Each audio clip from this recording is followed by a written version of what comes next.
tonight we're going back, far back, into a world shaped by iron, sea mist, and the sound of war drums. In the cold air, before knights in armor or kings in crowns, there were Norsemen. Men who didn't wait for fate, they carved it with steel. Men who weren't just born into a harsh world, they were sharpened by it. So before we begin, I just want to ask, where are you watching from? What time is it for you? Let me know in the comments. As always, fascinating to see where these quiet journeys reach. Now take a breath, and as you settle in, you'll begin to feel it, the shift in the air, the weight of an old world waking. Because tonight we're going deep into the life of Viking warriors. Not just the myths, but the raw, grounded reality. How they trained from youth, how they sailed on ships that seemed to breathe with the ocean, how they fought with fury and discipline, how they believed death was just the doorway to something more, and how fear wasn't something to be avoided, but something to be used. We'll walk through the frozen forests they trained in. We'll stand aboard the longships, smell the salt, feel the sway, and hear the low chant of warriors before battle. You'll understand their weapons not just as tools, but as extensions of belief. We'll explore how strategy and chaos were married on the battlefield, and how sometimes the most terrifying part of a Viking wasn't the axe in his hand, but the silence before it fell. This won't be a loud or frantic retelling. No flashing swords, no shouting kings. Just you, me, and a slow unraveling of who these warriors really were, not just in war but in life. We'll touch on real historical records, archaeological finds, legends passed down by firelight, and even modern echoes in military training and psychological warfare.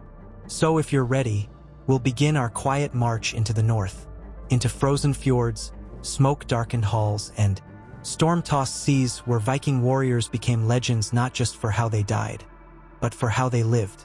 Let's begin. Give me prompt. It always began in the longhouse, a single smoky hall shared by family, animals, tools, memories, and dreams. The rafters were dark with years of smoke, and the air hung thick with the mingled scents of ash, wool, dried fish, and earth. This was where a Viking boy first learned the shape of his world. Not through books or scrolls, but through bone, cold, and story. The world outside was cruel, yes, the winters long and the land often unkind, but inside those walls, beneath the gaze of weary parents and whispering fire, a different kind of strength was passed down. Boys didn't wait for childhood to end to become warriors. Childhood was training. It was the slow forging of the body and spirit. From the moment a boy could walk, he was expected to carry things heavier than he could lift, run farther than he wanted, and watch his elders, not just to mimic them, but to inherit something silent and deep. The first weapon most boys learned to wield was not an axe or a blade, but a stone. Cold, blunt, and heavy, they practiced by throwing them at tree trunks, frozen animal skins, and later at each other in the form of rough games that left bruises. And pride in equal measure. Fathers rarely coddle their sons. They taught with silence and example. If a boy cried, he learned quickly that tears wouldn't warm the fire. If he fell, no hand reached down unless it was to toss him a heavier load and tell him to try again. This wasn't cruelty. It was a necessity. The land didn't care how young you were. The ice cracked without warning. Wolves didn't pause to ask your age. And hunger had no mercy. So boys learned early your strength was your value and your silence was your dignity. There were stories, though. At night, when the day's work was done and the wind scraped at the wooden walls, the old ones would begin to speak. Not to teach, not directly, but to remember, and in remembering, to plant something in the hearts of the young. They told tales of Odin wandering the 9 worlds, of Thor's hammer crashing through mountains, of Loki's clever treachery. But these weren't fairy tales.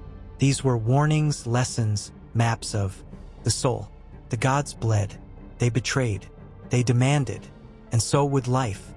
A young boy would sit close to the hearth, barely breathing, listening to a grandfather describe the way Odin plucked out his own eye for knowledge. And in the glow of firelight, he'd glance at his own father and suddenly understand. That sacrifice wasn't just something spoken, it was expected. Strength wasn't just about muscles. It was about pain, about what you were willing to give up to become more than what you were. The games of the children reflected that brutal logic. Wrestling in the dirt wasn't played. It was early combat, grappling with arms locked, legs tangled, heads pressed to the earth.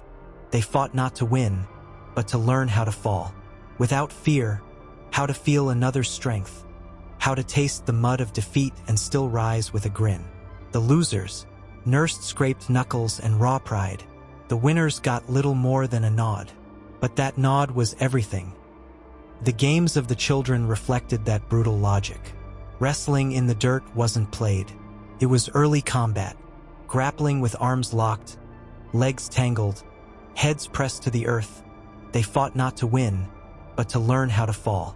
Without fear, how to feel another's strength, how to taste the mud of defeat and still rise with a grin. The losers nursed scraped knuckles and raw pride. The winners got little more than a nod. But that nod was everything. Even fear had a place. When a child wandered too close to the woods and came back pale, he didn't get scolded. He got questioned. What did you hear? What did you feel? Did you see tracks in the snow? Fear, when named, became knowledge. It became a boundary. And then, slowly, a boy would learn how to step past that boundary. Not recklessly, but bravely. Mothers, too, played a role in shaping warriors. They were no less fierce, though their weapons were different. Mother's silence could cut deeper than a blade. Her pride, when earned, could elevate a son beyond pain. She taught patience, consequence, and the art of control. While a father might show how to hold a spear, a mother would make him question when to use it and when not to. And then there were the rites. Each village had its own traditions, but many shared the same purpose, to mark the passage from boyhood to warrior. Some involved a hunt, alone in the forest, with no food and no guide. Others required enduring pain without sound, holding a burning coal or standing in freezing water, watched by the elders, judged not by success, but by silence. To cry out was a shame. To endure was honor. There were whispers of boys who didn't return, of those who broke their legs in the mountains or got lost in a storm. Their names were not spoken with pity. They were remembered as warnings, not of weakness, but of the cost. The line between boy and man was not drawn with age. It was drawn with suffering. Still, it wasn't all pain. There was laughter, too. Quiet jokes shared over chores. Friendly jabs during training. Pride, when a younger brother finally landed a blow that made you stumble. A sense of brotherhood began there in dirt and blood and firelight. These boys one day would fight together side by side on ships and in battle. But first, they learned how to bruise each other without hate. They watched the older warriors with silent reverence. Broad-shouldered men with the scars to prove their stories. When these men sat and spoke, the longhouse grew quiet. Not because they demanded it, but because their voices carried the weight of survival. They didn't boast. They remembered the sting of salt in a wound, the scream of horses, the thud of iron into bone. And most of all, they remembered the silence after the fight, the part no saga ever captured. Boys took those words and tucked them deep, not to repeat them, but to wear them like armor. Not all who listened would live long enough to add their own verses to the story, but all of them hoped. When the night grew late and the fire burned low, the longhouse would fall into a hush. Shadows moved across walls, carved with years. Somewhere a baby would cry. Somewhere else someone whispered a prayer to Odin or Frigg. The children curled close to the hearth, eyes half closed, but minds still awake, still walking the worlds they just heard described. And as the last log cracked and the embers pulsed like the heartbeat of the earth, one thought stayed with them, soft and wordless, that one day they too would be carved into story, that their names, if earned, would echo across fire and frost long after they were gone. As seasons passed, those quiet fireside dreams were slowly exchanged for calloused hands and heavier expectations. A boy who once listened now had tasks to perform: wood to chop before first light, animals to feed before the ground thawed, and a place to earn among those who no longer called him child. The transition was never marked by a birthday or a celebration.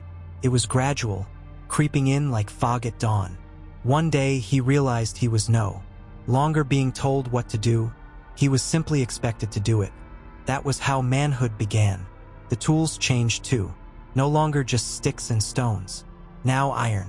Small blades for carving, then heavier ones for woodwork, and finally dull training swords wrapped in cloth and hardened hide. The first time a boy held one, his arms ached under the weight, but no one helped him. That ache was his first teacher. Taught him what strength would be required to carry a real blade, not just in hand, but in heart. There was rhythm to the training, chore woven into exercise, labor into combat. In the mornings he might haul buckets of water from the river, but the elders would watch how he walked. Did he lean to one side? Was his grip strong? By mid-morning he might be stacking wood, observed not for speed, but for balance and precision. Every motion was a test, every mistake a silent correction. A dropped log might earn a quiet word from an uncle. Poorly tied rope might get you a stern stare. But always the lesson came without lectures. The boy learned not by being told, but by being measured. Among the most important lessons was coordination. Strength was nothing without control.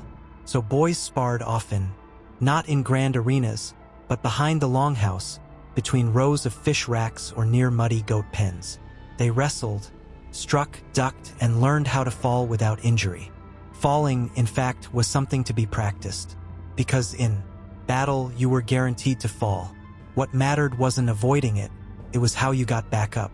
They learned pain early, not the dramatic kind from stories, but the slow, grinding sort that came from repetition. Bruises and the sting of cold air on raw skin. A split lip from a clumsy swing. A swollen knuckle from gripping a sword too tight. The dull ache of a strained shoulder after a long day hauling nets. These weren't injuries to rest from, they were signs of growth, marks of effort. If you weren't hurting, you weren't trying hard enough. Discipline was also taught in stillness. Long hours sitting, sharpening blades that would never see blood. Carving arrows from wood so brittle it would snap with one wrong angle. Fletching, oiling leather, mending ropes, tasks that didn't thrill the spirit but trained the hands to move with care. To become a warrior wasn't just to fight, it was to learn the value of precision, preparation, and patience. But even among all this toil, there were moments of wonder. A quiet trip into the mountains to gather herbs. The first time a boy shot a bow and the arrow flew straight. The hush of a hunting party when a deer stepped into view. The day he was trusted to carry a real axe to cut firewood alone. These were milestones not marked by ceremony, but by the shifting way others looked at him. And then came the stories he began to tell himself. Not the tales passed down by elders, but the silent ones. Fantasies dreamt up while staring into the fire or walking alone at dawn. He imagined great battles, a shield, wall creaking under pressure, the rush of hooves, the clashing of blades. He saw himself at the front, calm in chaos. In these quiet daydreams, glory was always within reach. Death wasn't feared. It was welcomed if it meant a song might be sung in his name one day. As he grew, he became more aware of the weight of legacy. Every scar on his father's arms carried a story not yet told. Every silence at the table hinted at a battle remembered. The older men rarely spoke of the worst things. You learned not from what they said, but from what they didn't, from how their eyes drifted to the heart when someone mentioned a lost friend, from how they held their blades with both reverence and reluctance. There were also the stories of those who had failed, young men who had fallen too fast into arrogance, those who showed off strength but lacked honor, the ones who challenged their elders too soon and were cast out or worse, ignored. In the Viking world, being feared wasn't enough. You had to be respected, and respect was earned through Consistency, not spectacle. Ceremonies came later, quiet, grim, and sacred.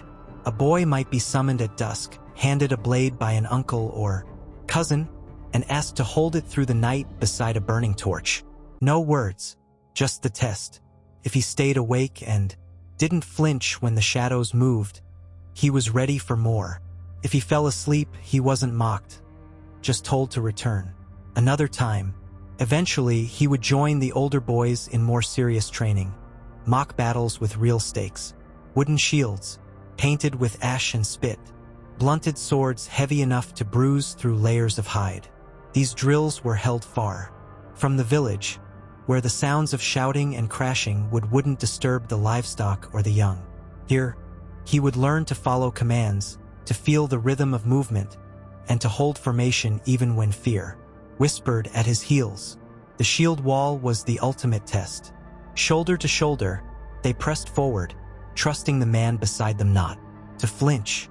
One weak link, and the wall broke. One coward, and the entire unit suffered. Here, a boy learned the truth. Battle wasn't about glory, it was about trust, coordination, unity, the loss of self in service to something larger. And then there were the sea drills, learning how to row not just with power, but with synchronicity, how to feel the boat beneath your feet and know when the tide turned. These sessions were brutal. Hours of rowing with no breaks, salt cracking the skin, arms trembling, and still the chant of rhythm kept them going. The sea, like the sword, was unforgiving, but it too could be mastered if you respected it. By the time a boy reached his mid-teens, he was no longer a boy at all. He'd taken lives during hunts. He'd held the line in drills. He'd endured the long winter nights with no complaints and bled without crying out. But most importantly, he had begun to understand what it meant to carry the weight of his people's stories, not as a burden, but as inheritance. He had seen his elders weep silently for fallen kin. He had heard the sagas and begun to feel their echoes in his own heartbeat. He had lifted blades not as toys, but as tools of sacrifice. And he had come to understand that fear didn't make you weak, it made you ready. When he walked through the village now, the others noticed. He wasn't praised. No one congratulated him. But the nods were longer. The silences are deeper. He had stepped into the current of something older than himself, and he knew now that becoming a warrior wasn't just about killing or winning. It was about carrying forward the soul of his people into the unknown. And in that quiet certainty, beneath the sky heavy with stars, he finally felt it. The longhouse had shaped him. The frost had carved him. And now, the sea was calling. Chapter 2, The Making of a Warrior. By the time the boy could be called a young man, his life had already become a rhythm of exertion, silence, and repetition. The world expected more of him now, and in the eyes of the village, he no longer lived under the protection of youth. He was growing into a shadow of what he would become, a warrior not yet blooded, but no longer a child. And so the shaping began in earnest. The first time he held a real weapon, it wasn't given with ceremony or fanfare. A wooden spear, worn smooth from generations of use, was placed in his hands one morning as naturally as if he'd been handed a shovel. It was simple, weighted toward the tip, and a little too long for him to balance at first. He didn't ask questions. He just stepped outside into the half-frozen dawn where the others were already waiting. They trained in silence. Only the wind moved freely between them as each boy began to practice. Stabs, withdrawals, low thrusts toward phantom knees, high jabs toward imagined throats. Over and over, again and again. No one shouted commands. If a boy faltered, an older cousin or quiet mentor might adjust his footing or grip. Without a word, the corrections were felt, not explained. Blisters came fast. So did bruises. The wooden weapons bit differently than real blades, but their sting was honest. There was no hiding from a poorly timed swing or a lazy defense. Pain taught. Repetition carved the lessons into muscle and bone. After spears came training swords. Still wooden, still dulled, but heavier and demanding more from the body. With these, they practiced drills that seemed simple at first. Strike, defend, step back, step forward. But each motion had to be exact. Too slow and you left yourself open. Too fast and you overreached. Every swing carried intention. Every movement required balance. Then came the snow walks. Stripped down to their tunics and furs, they were marched out before sunrise into the white silence of winter. No torches, no maps, just the memory of the path and the instruction to return by nightfall, alone or in pairs. These walks weren't just for stamina. Through the snow dragged at their legs like chains. They were about observation. The young men had to note changes in wind, the presence of fresh tracks, hidden ice beneath crusty layers of snow. Cold seeped into joints and fingertips. Every breath stung. But this was necessary. A Viking didn't fear the cold. He absorbed it. Some didn't make it back before nightfall. When they returned, frost clinging to eyebrows and lips blue from exposure, they weren't pitted. They were questioned. What had they learned? How long had they hesitated at the frozen creek? Did they eat snow or ration it? Had they remembered that wolves follow weakness, not strength? When spring returned, so did the group training. Shield circles became the new test. Not just physical, but emotional. In the circle, there was no room for pride. You had to trust the bodies beside you. You had to stay silent even when your arms screamed under the weight of the locked shields. If your stance broke, the entire circle failed. There was no greater shame than being the weak point in the wall. They trained with screams in their ears. Older men would shout, stamp, bang sticks and stones to simulate the sound of war. The clamor was meant to break their focus, and sometimes it did. But over time, the boys learned to hold the line, eyes forward, breath steady. Shield pressed firm to shield, they became more than individuals. They became a single organism. Mock battles followed, each with rules but no mercy. Wooden swords clashed in open meadows and forest glades, on rocky beaches where footing could kill, and near the longhouse where their cries echoed through the village. The fights were fast and brutal. Split lips, bloody noses, broken fingers, these were common. But still they pressed on. No one backed out. To retreat was to be marked. Pain became part of their identity. Not something to fear or avoid, but something expected. If they limped, they did it silently. If they bled, they cleaned it themselves. A warrior was not just judged by how he fought, but by how he suffered. Mental training ran deeper. Discipline was the unspoken rule. During cold nights before simulated raids, they were made to sit in stillness for hours, breathing slowly, saying nothing, thinking only of the task ahead. This was how they learned to quiet the noise inside.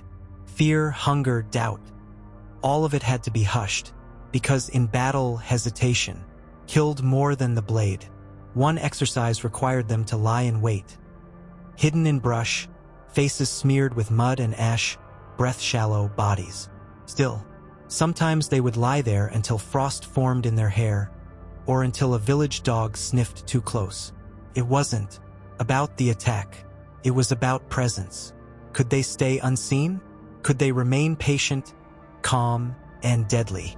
Beneath the surface, another test came in the form of silence. Not for hours, but for days. No speaking, even when together. Every gesture, every need, every plan, communicated through looks and motions. This wasn't just to sharpen their instincts. It was to force them into the language of warriors, where speech could betray and movement meant everything. They learned to read the faces of their brothers, to tell from a twitch in the jaw or a narrowing of the eyes what was about to happen. In war, you wouldn't always have time for words. A glance might be the only warning before a charge. A breath is the only signal to strike. And still, among all this discipline and fury, there came a moment that marked the true beginning. The first kill. For some, it was during a hunt. A deer or a boar taken down in the cold woods, the blade slipping through fur into warm flesh. The act wasn't celebrated. It was solemn. When a boy stood over his first kill, blood on his hands. The others watched quietly, not to cheer, but to see who he became in that moment. Would he laugh? Would he weep? Would he freeze? The reaction told more about the warrior than the kill itself.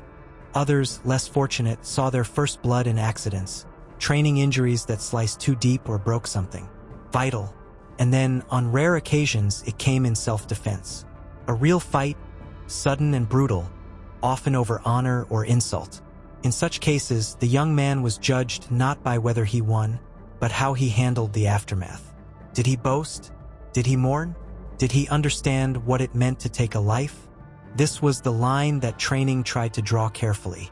Rage was a tool, but a dangerous one. A Viking warrior was never a berserker in the streets. He was measured, composed, deadly, not just because of what he could do, but because of when he chose to do it. And so the days bled into seasons. The youth shed slowly. Strength hardened. Eyes sharpened. By the end of it, these young men were no longer practicing to become warriors. They were warriors waiting only for the moment that would prove it beyond doubt.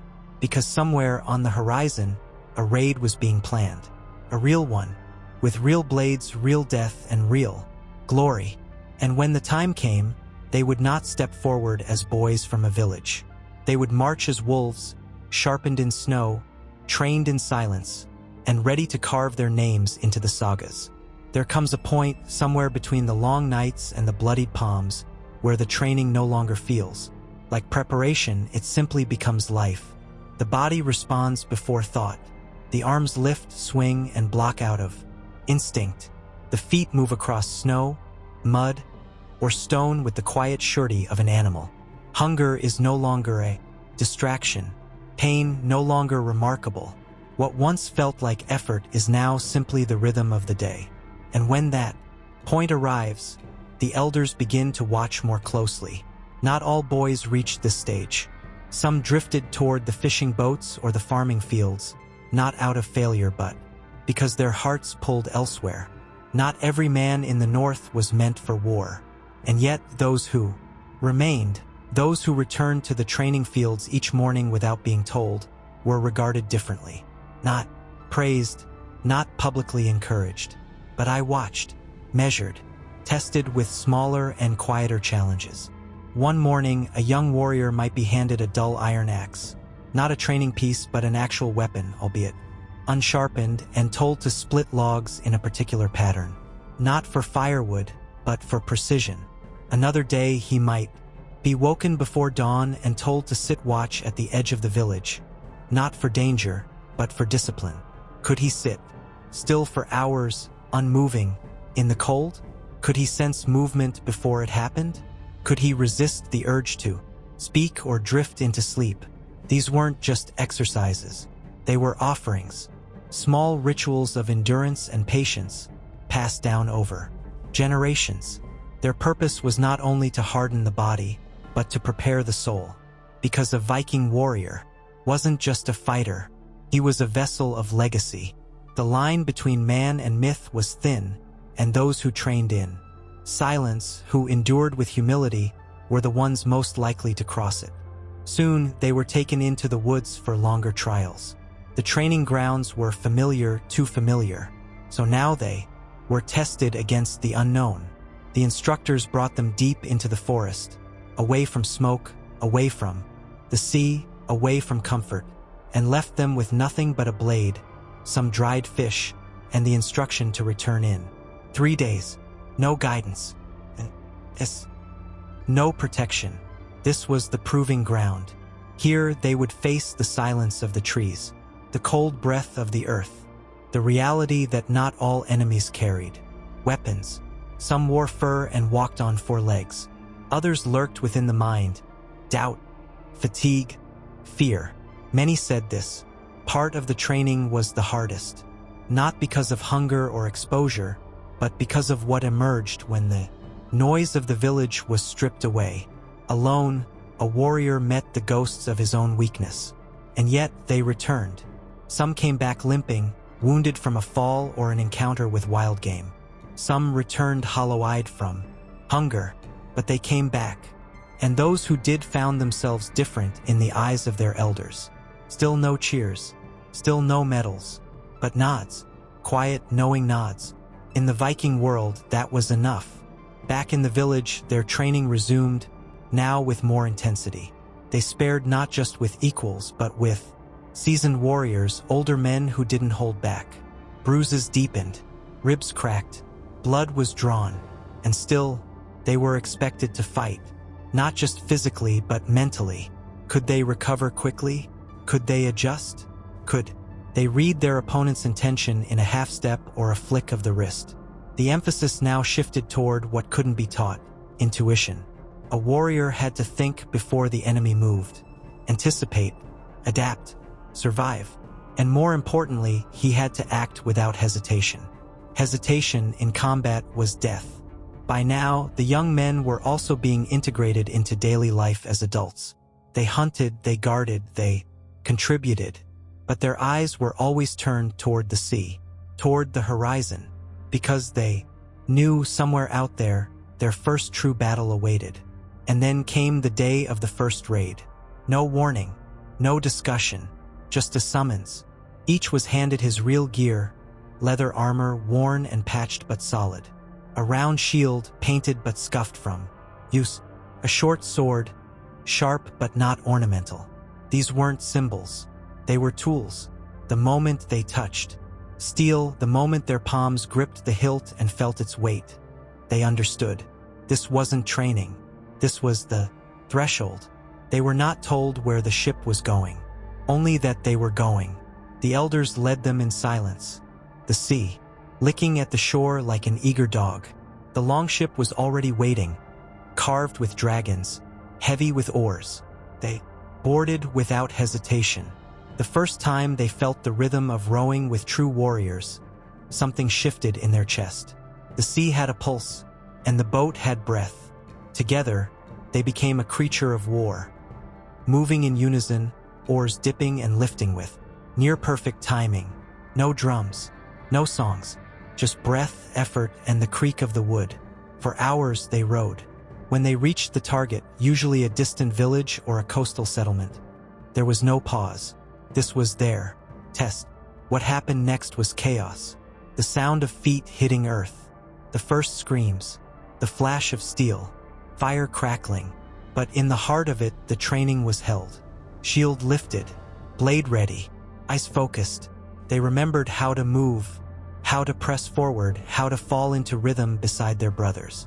Some froze. It happened, but even freezing had consequences. A blow taken, a wound earned, pain once again as the great instructor. Others acted, not without fear but despite it. And by the time the raid was over, by the time the fires burned low and the ship was heavy with plunder and silence, the young warriors knew something had changed. They had crossed the threshold. There was blood on their clothes, on their blades. Some of it is theirs. Most of it is not. They didn't speak of it on the way home. That was another rule. You don't boast about your first kill. You don't describe the terror you felt or the madness of that first clash. You let it settle in the marrow. You carry it. Back in the village, there were no parades, no waiting crowds, just the quiet nods again. A place at the longhouse, fire now open, a seat at the table now offered without question. And perhaps later, if you earned it, your first tattoo, a rune etched into skin, not for beauty, not for fashion, but as a marker, a scar you chose. And then the next day you trained again. Because being a Viking warrior wasn't about one raid, one fight, one name carved into bark or bone. It was about becoming more than yourself, living beyond your own breath, knowing that when you swung your blade, the strength of generations was behind you and the eyes of your gods above. Chapter 3, Viking Weapons explained slowly. The fire is low tonight, just coals now, a deep, slow heat that hums rather than burns.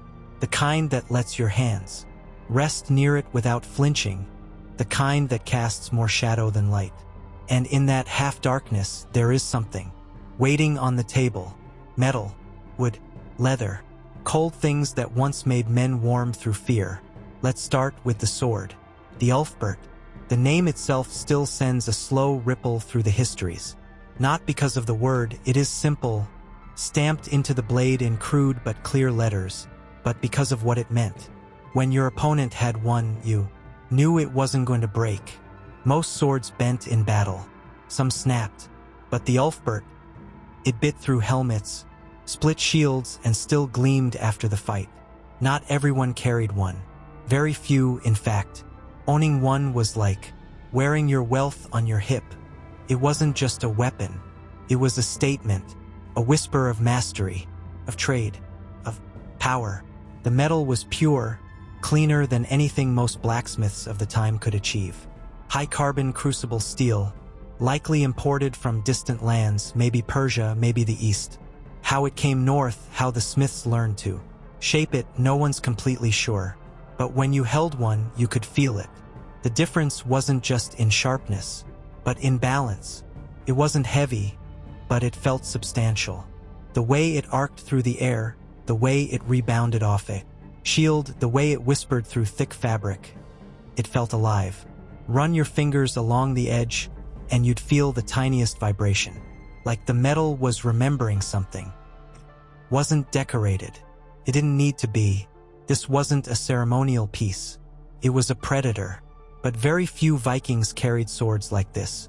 They were rare, expensive, almost mythical.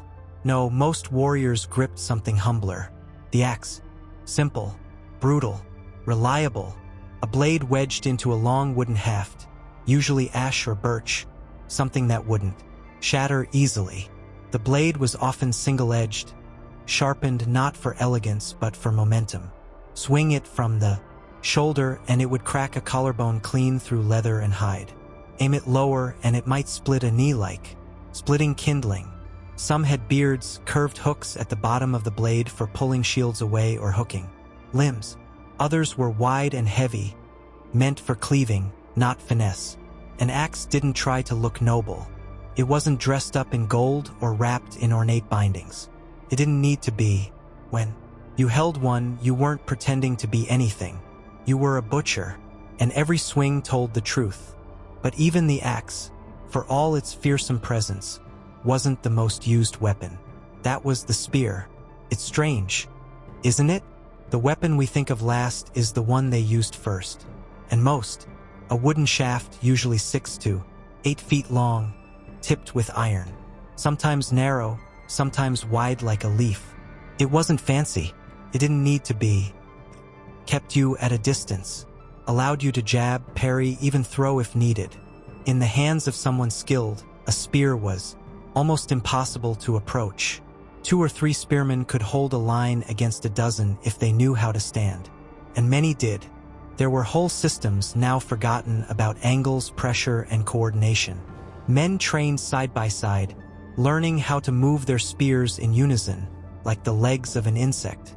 Forward, withdraw, slide, thrust. The movements weren't theatrical.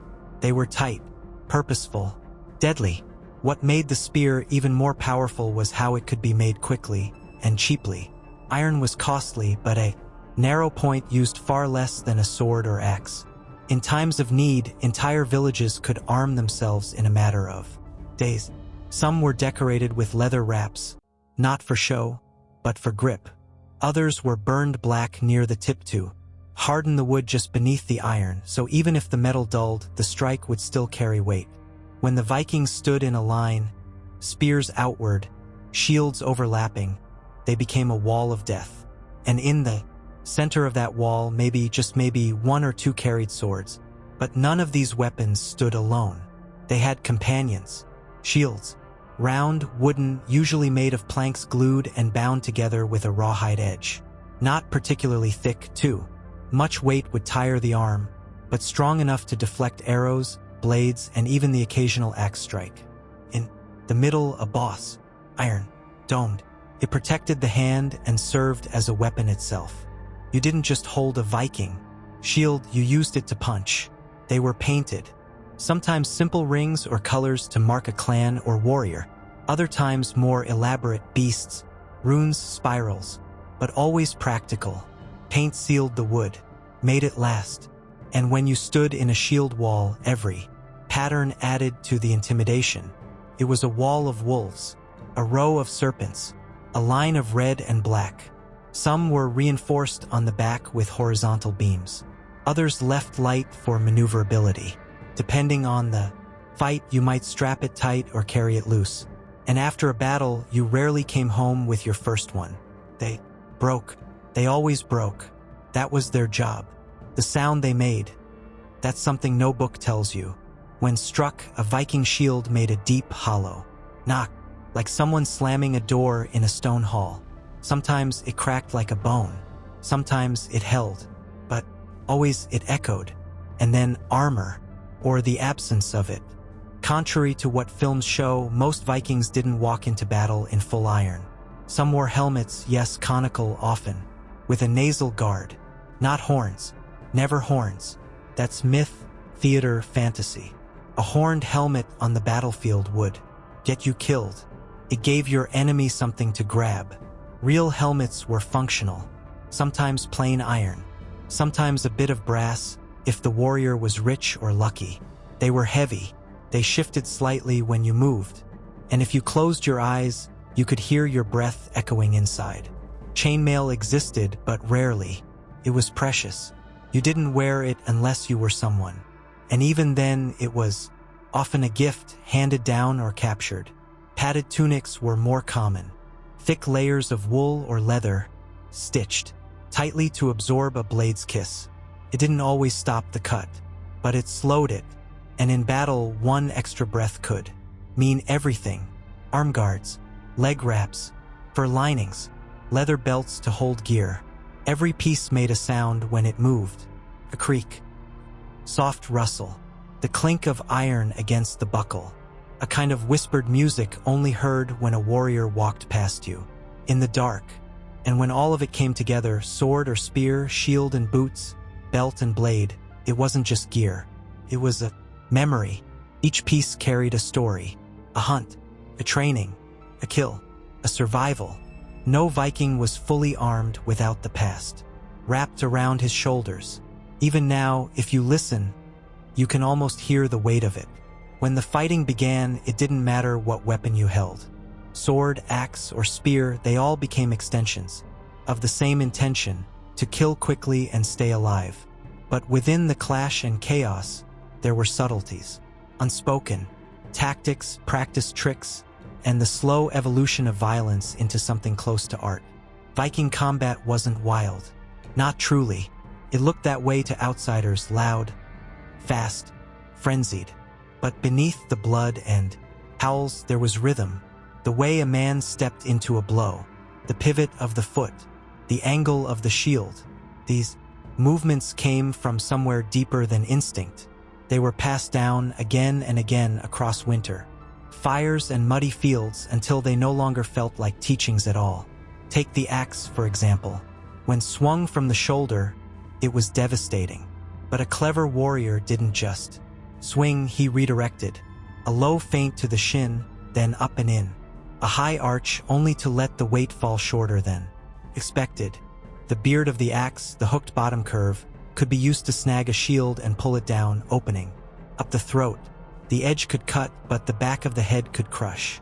And if the shaft was thick enough, it became a lever for wrestling. One weapon, many truths. Spears, too, had more variety than most imagined.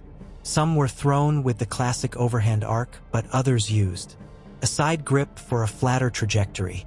In close combat, a spear wasn't always kept at full length. Sometimes the rear was braced against the hip, driving forward with both hands. And if it snapped, which it often did, the remaining jagged would still made for a desperate, brutal stab. The true masters of the spear could read their opponent's balance just by how they leaned. A shift of the knee, twist of the hip, these things meant more than words. They told a story. A shield held too high meant the stomach was exposed. A glance to the left meant the blow would likely come from the right. Combat was listening, not with the ears, but with the whole body. But it wasn't just about fighting one-on-one. The Vikings thrived in formation. They used shield walls not as a fallback, but as a primary tactic. It wasn't a passive defense. It was a machine. Living, breathing wall of iron and wood, moving forward like the tide. Each man locked his shield with the one beside him, and together they became something more than individuals. The front line would crouch slightly, absorbing the first barrage of arrows or javelins. Behind them, others would throw over the top or step forward when someone fell. The shield wasn't held at arm's length. It was tight to the chest, braced with the forearm, ready to absorb shock. Behind that wall, spears darted out like fangs, stabbing and withdrawing in tight, efficient bursts. When the enemy came close, the front line pushed, not chaotically but like a battering ram. With each step they advanced, absorbing blows, giving none in return until the moment was right. And when they broke formation, when they ran, then came the real violence. That's when the swords were drawn. Not for show, not for opening the fight. Swords were finishers, close-range tools. When the enemy was exposed, when their lines had thinned, when the chaos of battle made order impossible, that's when the blade came out. And it was quick. No long duels, no clashing for the sake of show. The strikes were short, efficient, practiced. Thrust under the arm, a slice across the leg to cripple, a punch with the pommel, a kick to the knee, then another cut, always moving, always calculating. Veterans didn't scream, they didn't roar. They breathed through the nose, moved with the fight, and kept their weight. Centered. They'd seen men lose control, flailing and shouting. Those men died early. Then there was the terrain. The Vikings didn't just fight in open fields. They fought in forests where the branches caught weapons. In river crossings where balance mattered more than power. In icy terrain where every step could be betrayal. They adapted to every setting, used it, let it become part of the tactic. In ambushes, they attacked from ridges or concealed themselves in fog. They timed their assaults with sunrise or storms. Their ships allowed them to strike suddenly and vanish just as fast. This was their true weapon, not a blade, but unpredictability. A coastal village could wake to calm seas and quiet birds, and within moments be overrun. Longships hugging the shore, men leaping into shallow water with weapons already drawn. No trumpets, no warnings, just speed, fire, and fear. They used terror as a tool. Let one man survive to tell the tale, and the next village might surrender before the first axe was lifted. That too was strategy. Every weapon had weight, but fear traveled fastest. And yet, for all the outward brutality, Viking warriors had rituals. Before battle, some would touch the soil. Others whispered prayers to Odin or Frey. Some wore small tokens around their neck, carvings of wolves, hammers, or ravens. These weren't for luck. They were reminders. You don't walk into battle alone. Your ancestors are watching. And after the battle, the silence, the sound of boots over torn ground, the hiss of embers from burning thatch, the wet sounds of wounded men, the weight of blood drying on your fingers. That was when the warrior would sit, sword still in hand, and clean the blade with cloth and water if there was any. It was ritual too, not because the weapon demanded it, but because the warrior did. He needed that moment, that pause, to separate the act from the man, to remind himself he still existed. Because even the strongest blade dulls, even the hardest warrior bends, and sometimes the blood doesn't wash off entirely. Not from the hands, not from the memory, but in the morning, when the longship rocked gently on the tide and the campfires hissed low, the warrior would rise. He'd check his gear, replace the leather ties on his greaves, sharpen the edge again even if it didn't need it. He'd listen to the sea, to the wind, because another battle was coming. It always was, and whether it came on a beach, in a forest clearing, or beneath the shadow of a castle wall, he would be ready. His sword wouldn't boast, his axe wouldn't shine, his shield wouldn't need words, but his silence, his stillness, and the memory of steel in his hands. That was enough. That was the mark of the Viking warrior. Chapter 4. The Viking longship, a floating war machine. The snow still clung to the trees when the first axe touched the pine. You could hear it ring through the forest. Metal, biting bark, would shivering under the blow. It was not a hurried strike. It was deliberate, reverent. Each tree felled was a beginning, not an end. A longship didn't start in the harbor. It began deep in the forest, in silence, where the oldest trunks leaned against one another like sleeping giants. The Vikings didn't cut the first tree because they needed to. They waited, walked, chose carefully. The keel had to be straight and strong. The ribs needed flex, and every part of the ship would be shaped, not forced. They believed trees had spirits, that the forest itself had memory. So when the time came to build a vessel that would one day carry warriors into the unknown, it had to begin with respect. You didn't just take a tree, you asked. And when it fell, you spoke to it softly, telling it where it would go, what it would become. Then the true work began. On the icy shores, in places where the sea kissed the land with salt and wind, men gathered. They were not shipwrights in the modern sense. They were fathers, sons, brothers. Some had built longships before. Others had only ridden them. But when it was time to craft a new one, they came together. Because every longship was a living thing. And living things are born with hands and breath and sweat. The work was slow, painstaking. Planks were shaped over fire, then bent and riveted with iron nails sometimes. Hundreds in a single hull. The frame creaked as it took form, not groaning but waking. Tar was boiled and smeared into seams, sealing them with thick black pitch that smelled like smoke and sap. Some men burned runes into the ribs, protection, direction. Others whispered charms into the grain of the wood, believing the ship could listen, could remember, could carry their names safely across the sea. They didn't talk much during the building, not because it was solemn, but because the work demanded focus. The soundscape was its own story. Scraping, tapping, wind against woolen cloaks, the low call of gulls overhead, and beneath it all, the ocean, always waiting. No two longships were exactly alike, but all shared a similar soul. Sleek, narrow, shallow draft so it could slide into rivers and right onto beaches. Flexible in its spine, allowing it to twist and move with the waves instead of against them. A sail, square and broad, stitched from wool and often dyed red, like blood drawn across the sky.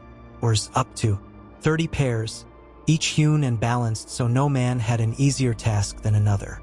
The rhythm had to be equal. The sea demanded harmony. Once built, the longship wasn't just launched, it was awakened. There were rituals, not for spectacle but for necessity. Before the first voyage, the prow was anointed, sometimes with ale, sometimes with blood. Not human usually, but not always animal either. The figurehead was fixed last, carved into a dragon or serpent or beast whose name wasn't spoken aloud. It wasn't just ornamentation. It was a warning to enemies, to spirits, to the deep itself. A new longship drew the village together. Even those who would not sail came to watch. Mothers stood in silence, their eyes not on the ship, but on the boys who would soon leave on it. Elders murmured old prayers. Children clung to cloaks, sensing something larger than they could name. And when the ship was pushed into the water for the first time, it felt like breathing. Not a splash, but an exhale. A beginning. Before setting sail, the crew made preparations.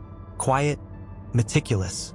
Provisions were gathered, dried fish, hard bread, sour milk, smoked meats wrapped in linen, water in barrels, oil for lanterns, spare rope, spare tools, spare blades, cloaks and furs for cold nights, seal fat for waterproofing boots, tar to reseal wood if needed. But these were just supplies.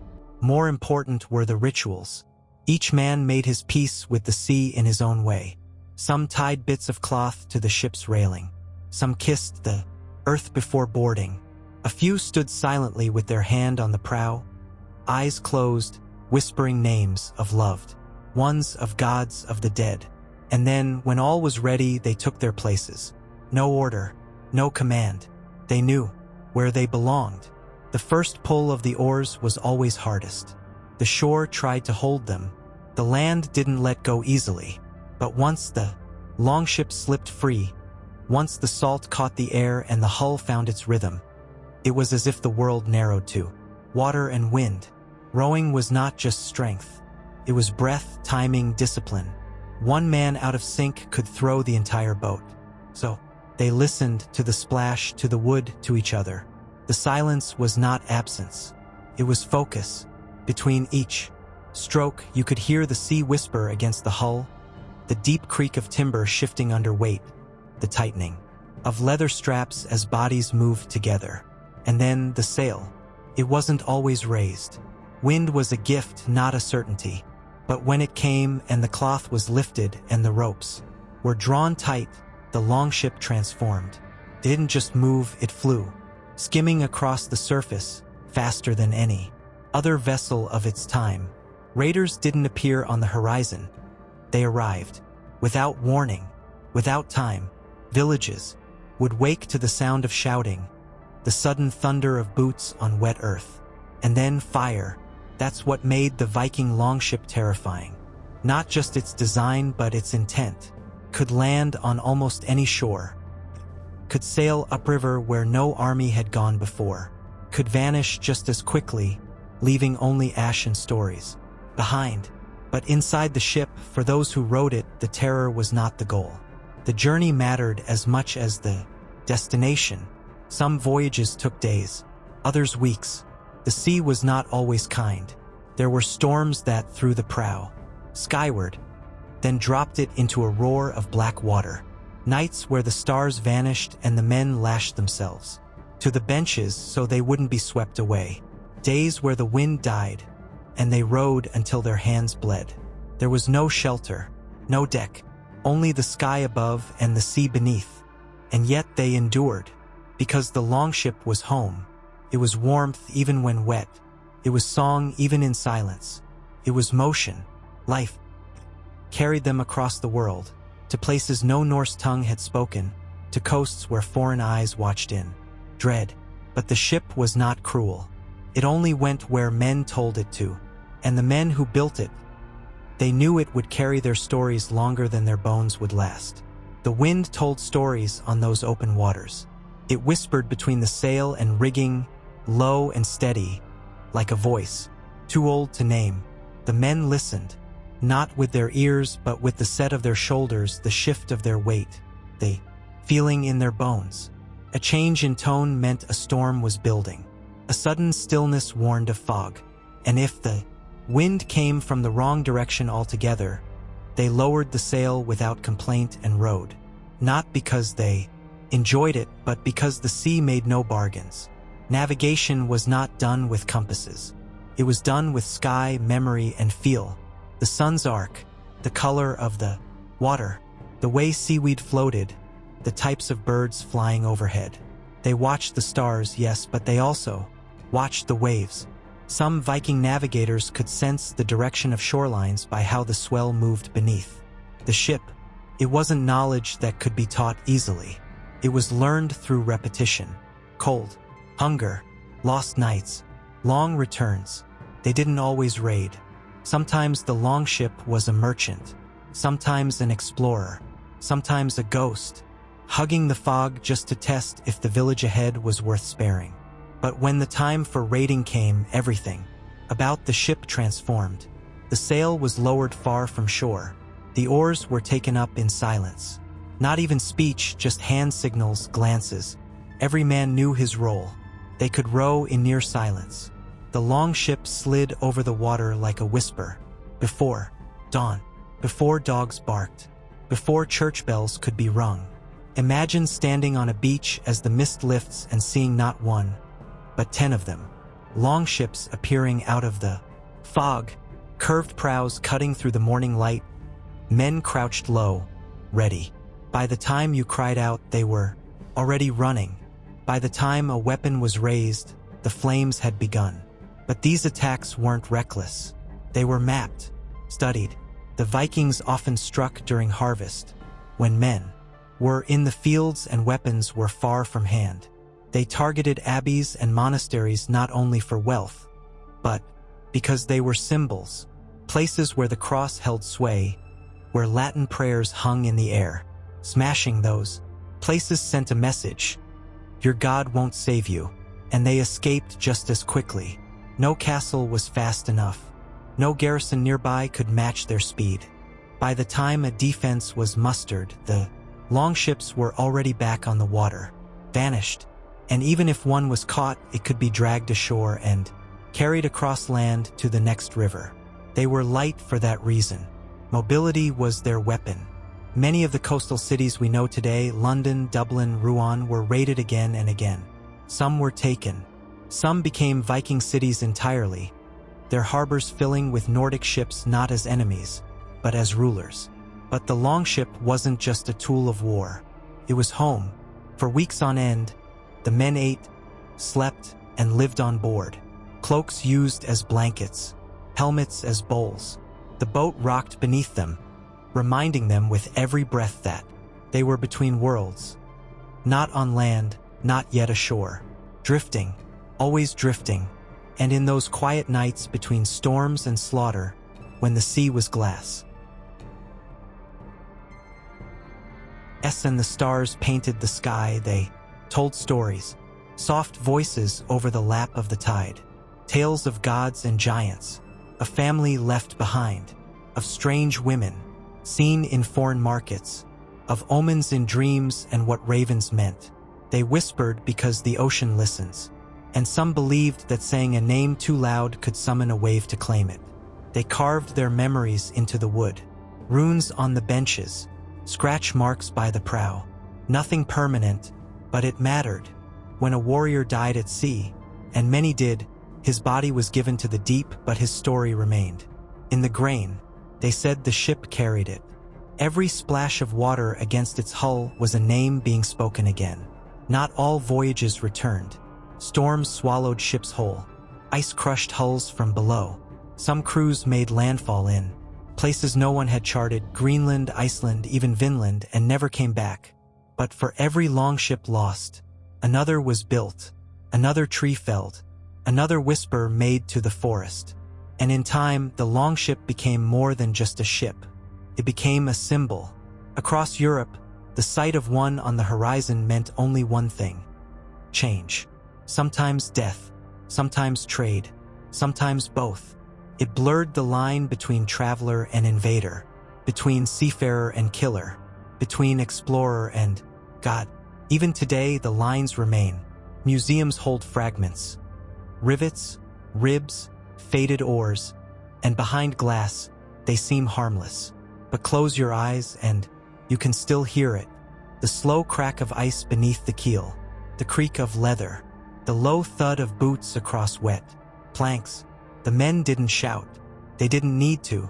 The ship did it for them. Some historians say the longship was the key to the Viking world. Others say it was simply a reflection of it. Fast, unrelenting, beautiful in its brutality. A machine that didn't conquer by size, but by silence and speed. But those who lived by it knew a different truth.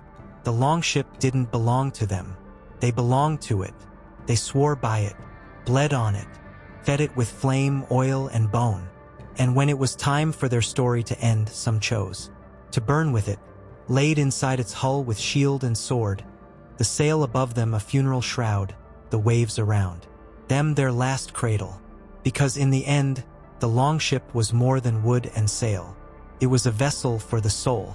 And some believed, in the quiet hours before death, that if your ship was strong enough, fast enough, true enough, could sail beyond the edge of the world, into the sky, into the halls of the gods, forever carried on wind and memory. Chapter 5: The War Council and Strategy. The sea was calm, too calm. It was early morning, not long after the mist had begun to lift from the fjord. You could hear the distant gulls and the quiet creak of longships nudging one another like restless animals. But there was no hammering, no singing, no laughter. Only the low murmur of voices near the great tent of the Jarl. The war council had gathered. Inside the long tent, lit only by hanging oil lamps and a few dim shafts of dawn. They sat on hides and carved stones. The Jarl, usually older, seasoned, his eyes gray from both cold and killing, sat at the head, not above the others, but apart. His sword lay across his lap, sheathed, but heavy in its presence. It was not decoration. It had bitten flesh.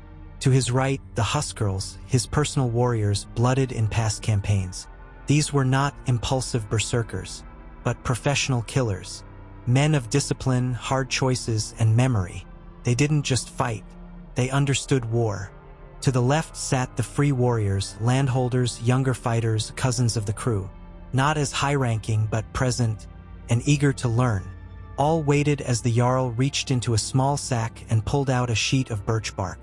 It was cracked, weathered from travel, but the marks etched into it were unmistakable. A crude coastline, rivers, villages, a monastery. Scouts had returned the day before with word of an undefended shore. No watchtowers, no ships in harbor. The priestmen were soft, their walls barely waist-high. There would be no warning bells, no cavalry. Easy prey, but no raid was ever truly simple. First came the wind. If the wind turned foul, the fleet would be forced to row, slowing them, tiring them. Then the tides. If they arrived at the wrong hour, the longships could run aground. Then the fog, helpful if timed, deadly if not, and so they planned. On the bark, the Jarl scratched lines with the tip of a seax. He pointed to the coastline. Steep cliffs here, shallow inlet. There, the main beach, sheltered from western winds. A narrow path through the woods, perfect for circling inland, striking from the rear. The map didn't need beauty. It needed memory, and everyone gathered memorized it with quiet focus, not just where to go, but how to leave. Every good raid begins with escape in mind. They discussed numbers, not just their own, but what they might face. A dozen guards? 20? Perhaps none if the monks were alone, but better to assume resistance. Always. Nothing doomed a warband faster than arrogance. Then came the roles. The Jarl would lead the central landing. The Huskarls would take the main gate of the abbey. Two small groups would loop behind the village, cutting off any who ran for help. The youngest warriors, those yet to taste real blood, were given the rear watch, a test. Some would resent the assignment. Others would thank the gods for it. Discipline was not an afterthought. Though Viking warfare seemed wild to those who suffered it, within the circle of raiders there was form.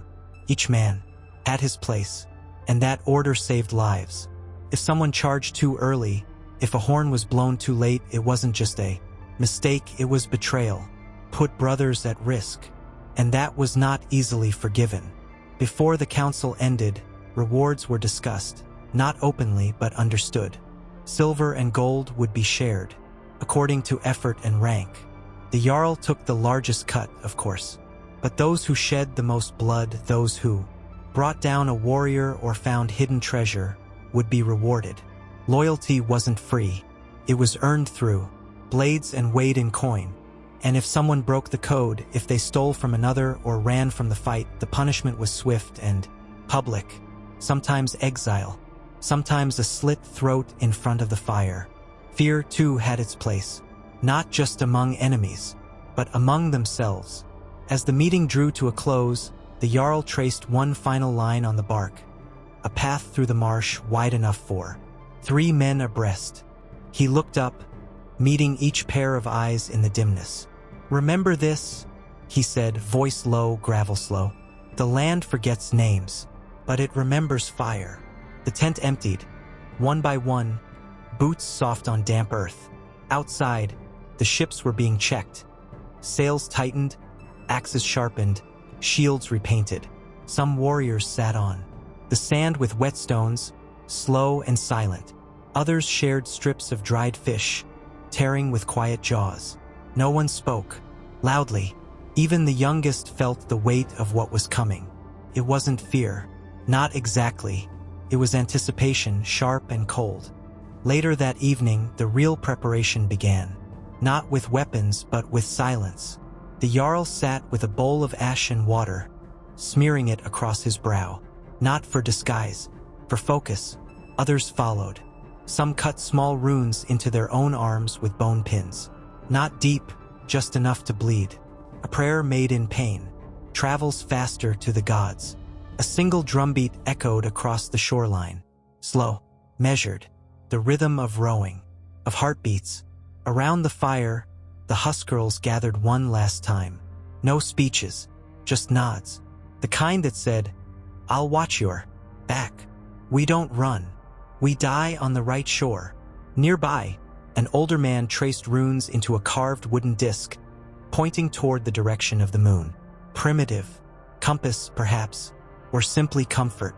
And then came the night before, always the hardest. Each man faced it differently. Some drank, some prayed, some lay staring at the stars with weapons tucked under arms, not sleeping, just listening. The wind, the tide, the memory of past raids. It was said that those who survived long enough began to dream of battles before they happened. That the brain, tired of waiting, conjured the blood ahead of time. Not fear, but rehearsal. And some, especially those who had lost too many friends, stared into the fire, seeing more than flames. Seeing faces, old wounds, places they'd burned. In the early hours, the final strategy was confirmed. Landing at dawn. No horns, no war cries, total silence until the enemy saw their eyes. And when they did, it would already be too late. The oars dipped into the water like whispers. No shouting, no drums, just breath and the steady push of wood. Through the cold sea, the sail had been lowered hours before, rolled and bound, to avoid giving away their shape in the dawn mist. 30 men to a ship, shoulders moving like the tide itself. The coastline was close now, gray and still, asleep, unaware that wolves were gliding toward it. Their war council had mapped this moment in layers. The longships would approach in a wide crescent, slipping into the bay as the fog lifted. One would fake a drift to the north, drawing eyes, if there were any watchers at all. The rest would bank silently into the shallows. The Huskarls crouched low, blades already drawn. They didn't talk, didn't blink. The younger men looked to them out, of the corners of their eyes seeking confirmation. It was there, but quiet, just a tightening of the jaw the subtle way. They flexed their fingers on the grips. Then the first keel scraped sand. It was so soft, so careful, it didn't even disturb the birds. In a single fluid movement, they rose, lifted their shields, and splashed into the surf. Took seconds. The ship behind them landed, and then the next. By the time the villagers heard the boots, the Norse were already moving through their paths, precisely as they'd planned. To those who lived through it, it must have felt like a storm rolling through in the shape of men. Figures in cloaks and iron, shields marked with runes, eyes painted with soot. But it was the silence that broke people before the axes did. There were no shouted threats, no declarations, only a sudden absence of peace. From the rear flank, a unit emerged from the trees, exactly where the scouts had reported a back path. These warriors didn't shout either. They moved like a blade through wheat, swift, sure, clean. A dog barked, then stopped. A woman screamed, then didn't. The Jarl moved with the front wave, his Sikhs already blooded before the first bell could ring. That's what he'd ordered. Strike the monastery first. Not for the loot, but for the message. Burn the cross. Burn the bell. Burn the illusion of safety. The Huskarls took the gate without a single man falling. They trained for this. One held the doorframe with a shield, while another drove a spear between the hinges. A third slipped through the smoke and used a torch dipped in pine, pitch to ignite the dry beams above. The monks inside ran, but there was nowhere to run to. By the time the village guards, if you could call them that, rallied, it was already too late. The Vikings didn't form up. Like knights, they didn't fight in pretty ranks. They spread, overwhelmed, pulled down their targets with speed and precision. It wasn't chaos. It was deliberate. The Jarl's voice cut once through the air. A single command in Old Norse, calling the wings to tighten, pushing the enemy toward the center. It wasn't shouted, it didn't need to be. The warriors responded as if the sound itself had guided them. Within minutes, the village was broken. Then came the control. No overindulgence. No wild celebration. The code from the War Council still stood. No looting until the bodies were counted. No coin touched until the last man was verified. Because that's how warriors survived. By restraint. By remembering that strategy was more than sword swings, it was what came after. One of the Huskarls lifted a bloodied hand and motioned toward the central house. A few doors had been barricaded. From the inside, the Jarl gave a nod. The fire was laid at the base, allowed to crawl up slow. No need to rush. Let fear do the rest. Smoke could reach further than steel ever could. Fear was the final weapon and often the most powerful. The raid wasn't just about silver. It was about memory. If word spread that these warriors came like ghosts, moved, like smoke, killed without wasting breath, then the next village might flee before battle even began. That was worth more than any stolen necklace. They left one man alive. Just one. A deliberate act. He was allowed to crawl away with burnt hands and wide eyes. He'd seen the longships. He'd heard the silence. He would carry the story, and the story would grow, twisting into myth and fear. Before departure, the men gathered as planned. They didn't cheer. They didn't dance. They counted. The dead were tallied. Their own losses, few but not none, were wrapped in cloaks and laid gently in the ships. They'd be burned, later on their own land, with names spoken clearly into the smoke. The spoils were modest. A few silver icons, cloth, spices, salted meat. But the psychological gain, immense. This place would not be rebuilt soon. The next one might surrender without drawing a blade. By midday, the longships were back on the water, rowing slow, unhurried. The wind had returned, and the sails rose, like the wings of crows. Behind them, the smoke drifted over the ruins, curling toward the sky like a fading memory. Back on the open sea, they fell into rhythm again. Oars in sync, wind in cloth, salt on skin. Only now the silence had changed. It wasn't the tension of before, the tight, breath-held stillness of anticipation. This was a different silence, the kind that comes after noise, after blood, after the plan is fulfilled. Some men murmured short prayers to Odin. Some carved new marks into the ship's side. Another raid etched into the grain. Others just sat with eyes closed, letting the motion of the sea carry the weight away, for now. And the Jarl? He sat at the stern, one hand on the tiller, the other still red with blood. His gaze was already fixed on the next coast, the next inlet, the next raid. Because the strategy didn't end with a successful raid. It was a cycle. The council would meet again. Scouts would be sent. Bark maps would be scratched anew. And somewhere another monastery stood too close to the shore, too blind to history. The longship rocked gently, and the war council's echoes faded into the salt and mist once more. But the memory of their silence would linger, long after the fire went out. Chapter 6. The battle from calm to chaos. The cold had teeth that morning. Not the biting wind of the sea, but the deeper chill that settled in your chest before a battle. The kind of cold that sat behind the ribs, pressing down with every breath. A quiet that wasn't peace, but pause. All around, the warriors stirred in silence. No orders were shouted. No songs were sung. Only the creak of worn leather, the soft drag of a blade across a whetstone, the faint hiss of breath drawn through dry lips. Each man moved with the rhythm of ritual, a slow tightening of the belt, a glance at the edge of a sword, the smoothing of a beard. These were not gestures of vanity, but of grounding. The same things done before every fight, not because they worked, but because they were known. Known was safety. Known meant something in a world where the next hour could see your lungs opened on foreign soil. A few muttered quietly to themselves, not in fear but prayer. Prayers to Odin, the All-Father. Not for mercy, but for memory. Let the gods see us. Let the ravens take our names back to Asgard.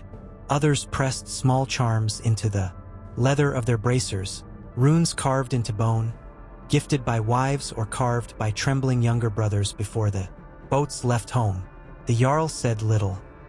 He walked slowly among the rows of crouching men, his eyes scanning faces, not to inspire, but to study. He knew the look of those ready to kill, and the few who weren't. If someone's hand trembled too much, if their gaze darted too often toward the forest, they'd be reassigned to the rear. Fear wasn't weakness, but unmanaged fear was danger. The battlefield ahead was little more than a wide valley, ringed by sparse trees and muddy hillocks. The enemy hadn't yet arrived. Scouts had reported their movement just before dawn. Foot soldiers, likely Frankish levies, with some mounted knights, slower, less flexible, but heavily armed and righteous in their cause. And now the shield wall was forming. Not like the ones in modern films, shiny, uniform, heroic. This was clunky, real. Dozens of men locking there, wooden shields together, one by one, forming a wall that wasn't perfect, but lived. Some were round, others slightly oval. Leather stretched tight over oak or linden. Steel bosses at the center. Some bore painted symbols, dragons, ravens, black suns. Others were battered blank, their decoration worn away by time and too many blades. They stood shoulder to shoulder, breathing in tandem. Each man could feel the heartbeat of the one beside him, through the pressure of the shield. That was the point, to move as one, to step forward as a single tide of flesh and iron. And the sounds?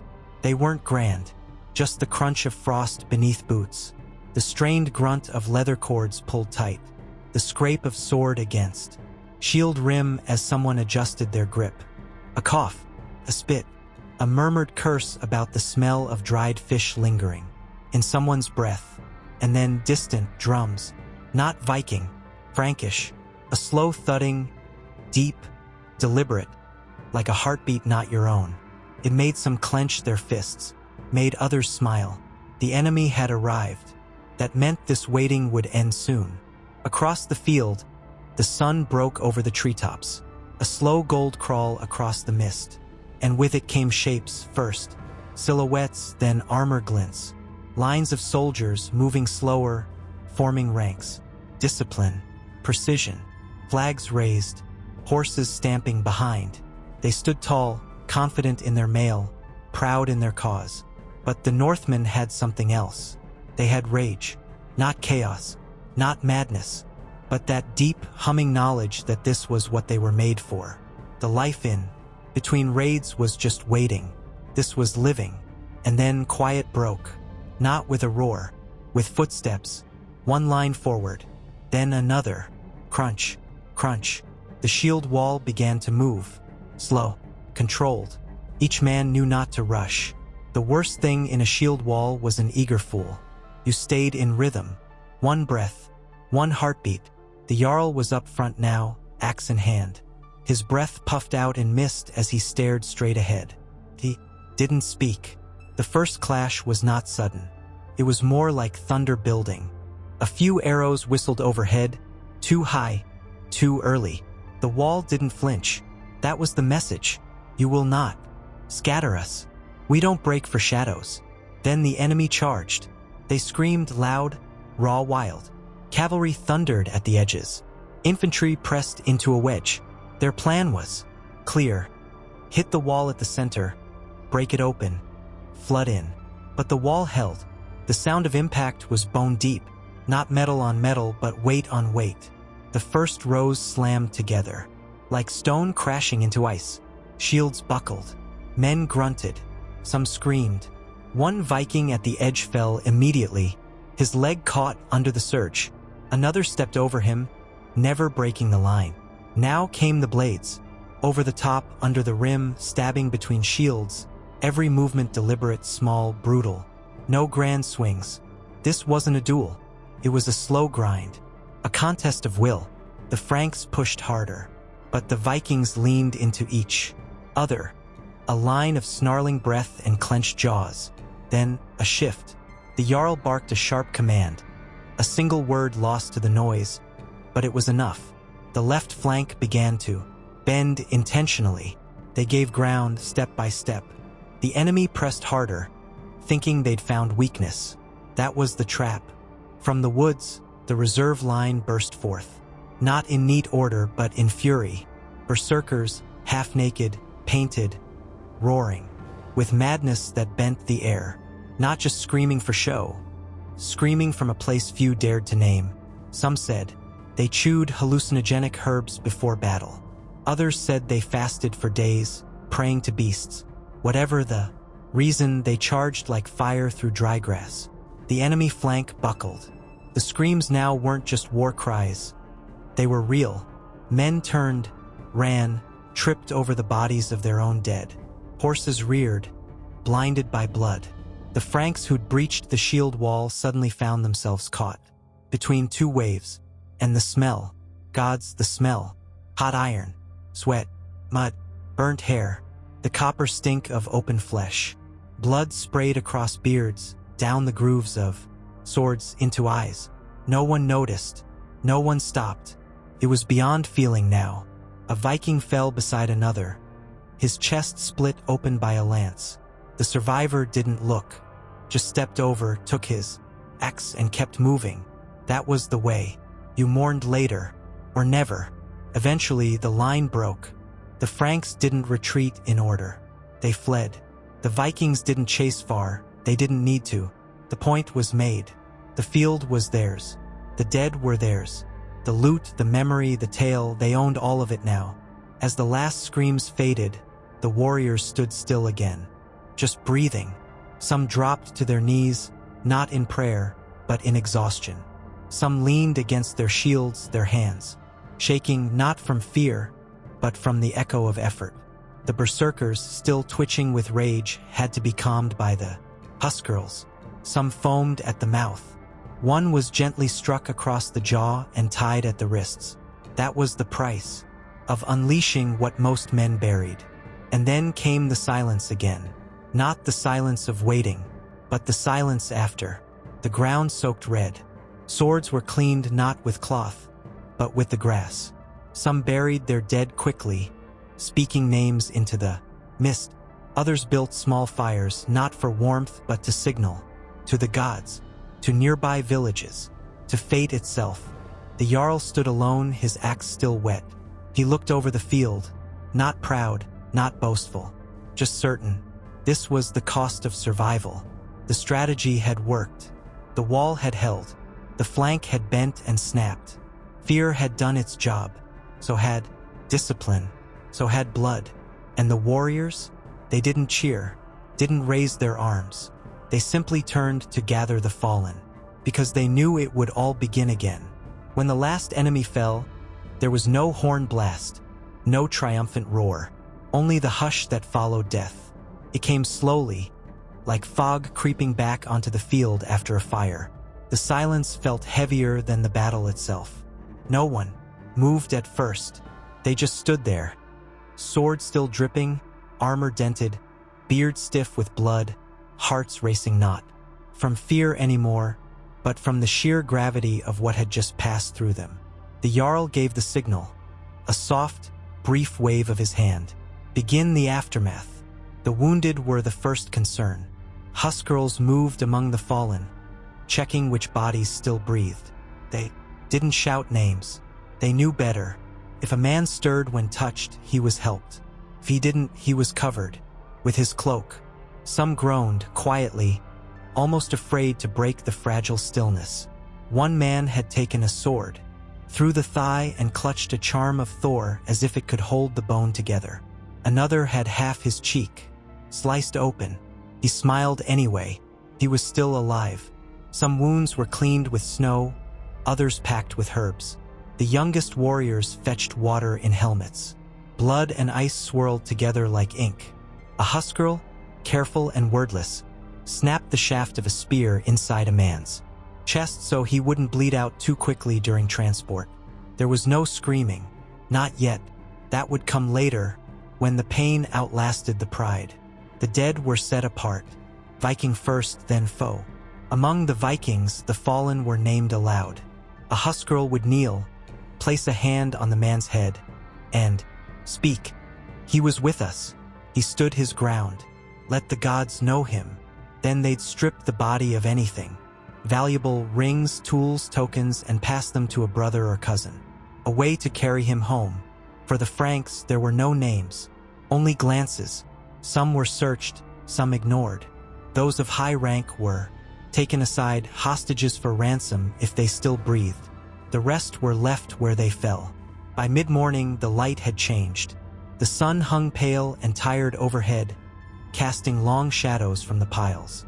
Of the fallen, ravens circled. Wolves would come later. Everyone knew that. The field would not stay sacred long. The Jarl stood near the highest ground, speaking with two of his commanders. Their voices were low, flat. They weren't recounting the glories. They were assessing who had followed orders, which flank had faltered, how the shield wall had moved. Every detail mattered, because every battle was a lesson for the next. Even a victory could hide mistakes. Near the edge of the field, a young warrior sat alone, cradling the head of a fallen friend.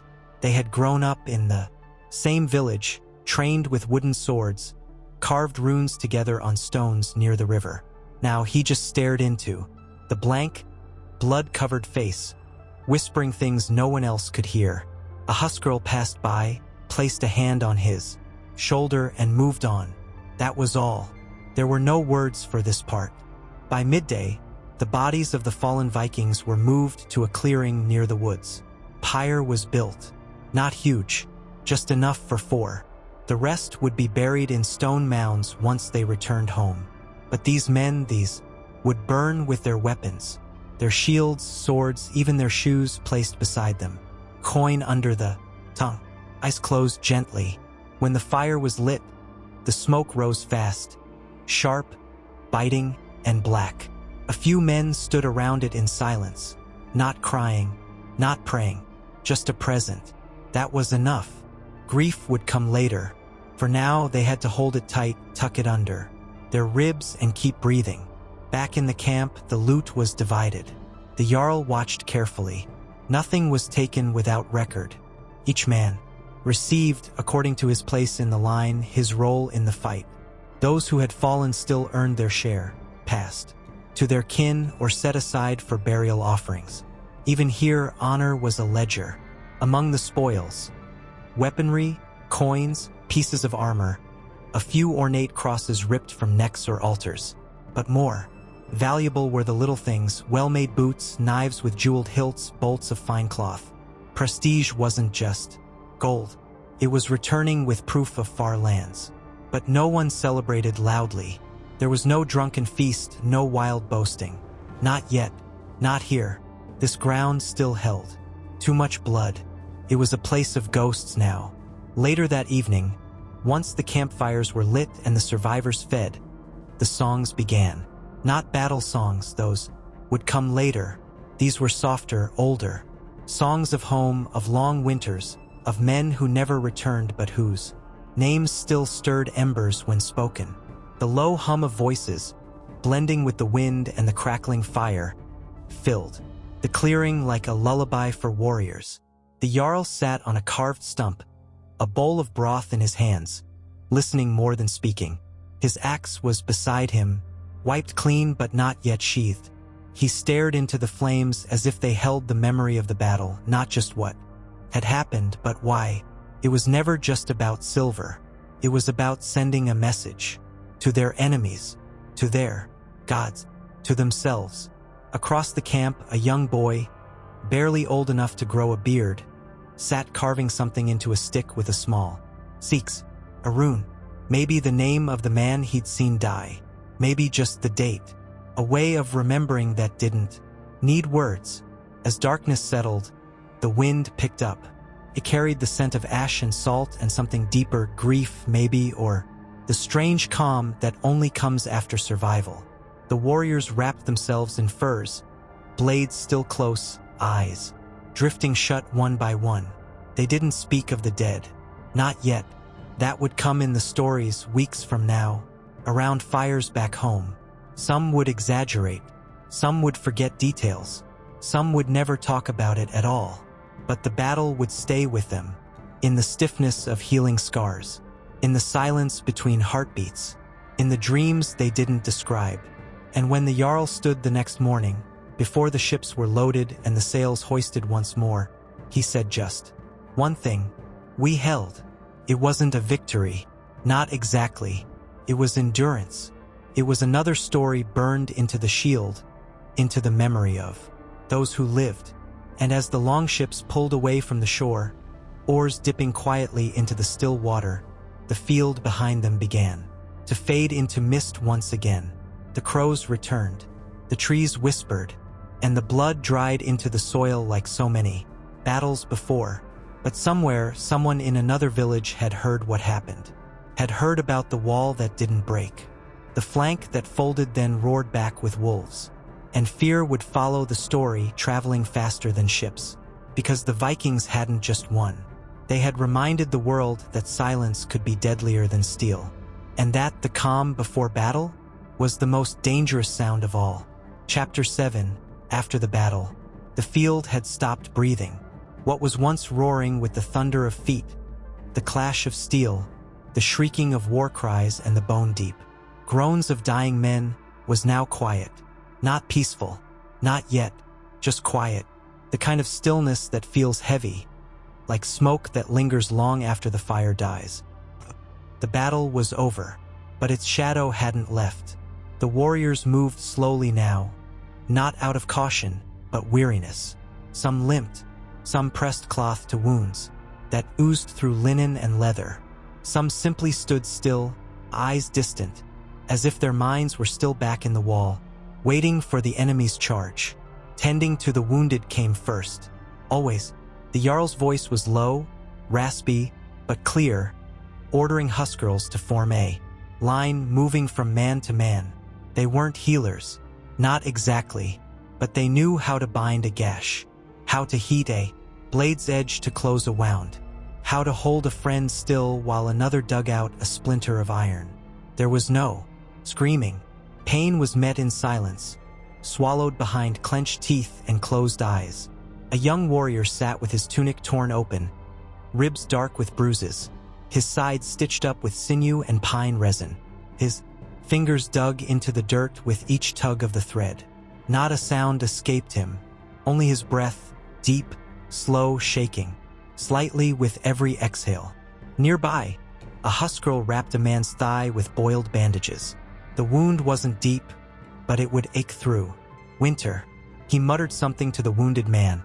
A joke maybe, or a promise, but the words were lost beneath the crackle of the fire and the murmur of the wind through broken trees. And then came the dead. They were scattered across the field like fallen grain. Some in piles, others alone, faces to the sky or twisted into the earth. Blood pooled around bodies like oil. Weapons lay loose in the grass, still clutched by fingers gone cold. Each Viking fallen was given a moment, a hand on the shoulder, a quiet word. Not always a name, sometimes the name was lost, but always a mark. A stone placed beside the body, a rune scratched into a nearby tree, a gesture to say he was one of us. They would not be left behind. Some were carried, others were dragged on hides or shields. There was no ceremony in that part, only duty.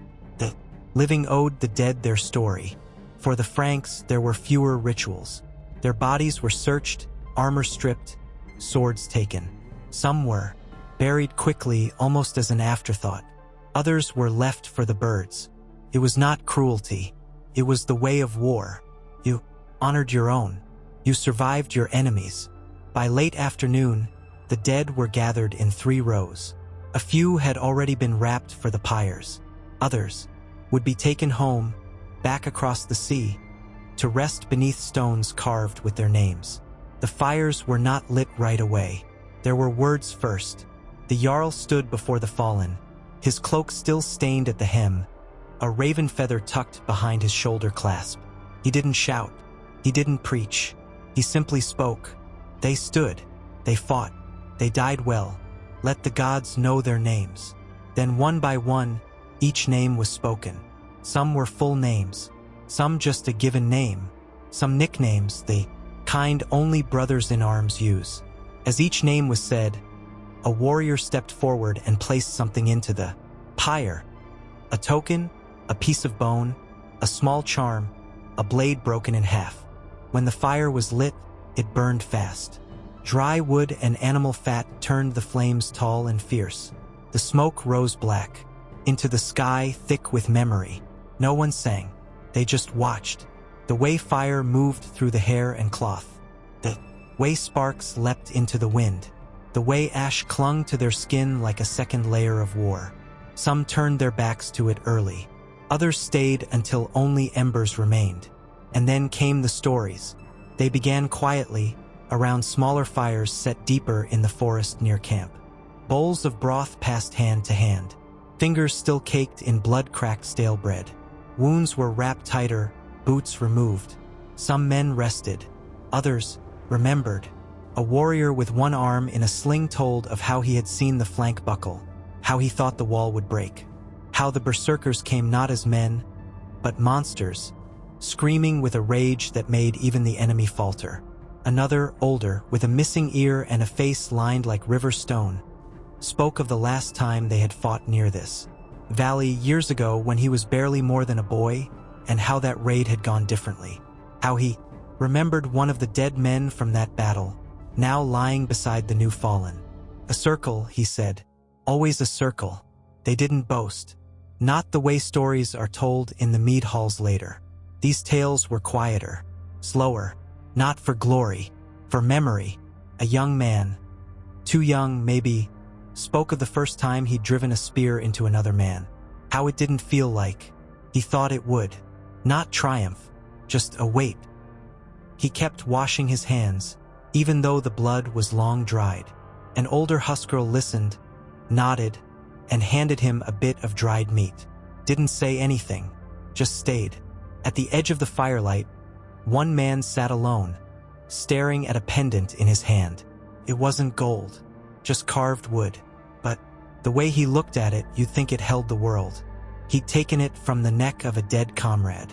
His brother, maybe, or his closest friend. He didn't need to cry. The silence around him was already mourning enough. Others began to speak of dreams, of omens seen before the fight, a raven that circled thrice, a wolf's howl at dusk, a dream of a ship sailing backward through fog. Some laughed at the superstitions. Some didn't. One man stood and drew a rune in the dirt with the butt of his spear. Algize, the symbol of protection. He spoke it, aloud, and blew the dust from his hand. A few others followed, carving their own marks into logs, rocks, or leather. Protection, strength, vision, memory. And then the question came, not asked aloud, just felt.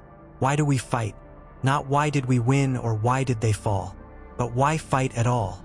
The question flickered in the eyes of the tired, in the hands that trembled slightly over cups, in the sighs that escaped, without warning, in the way some stared into the fire as if looking for someone.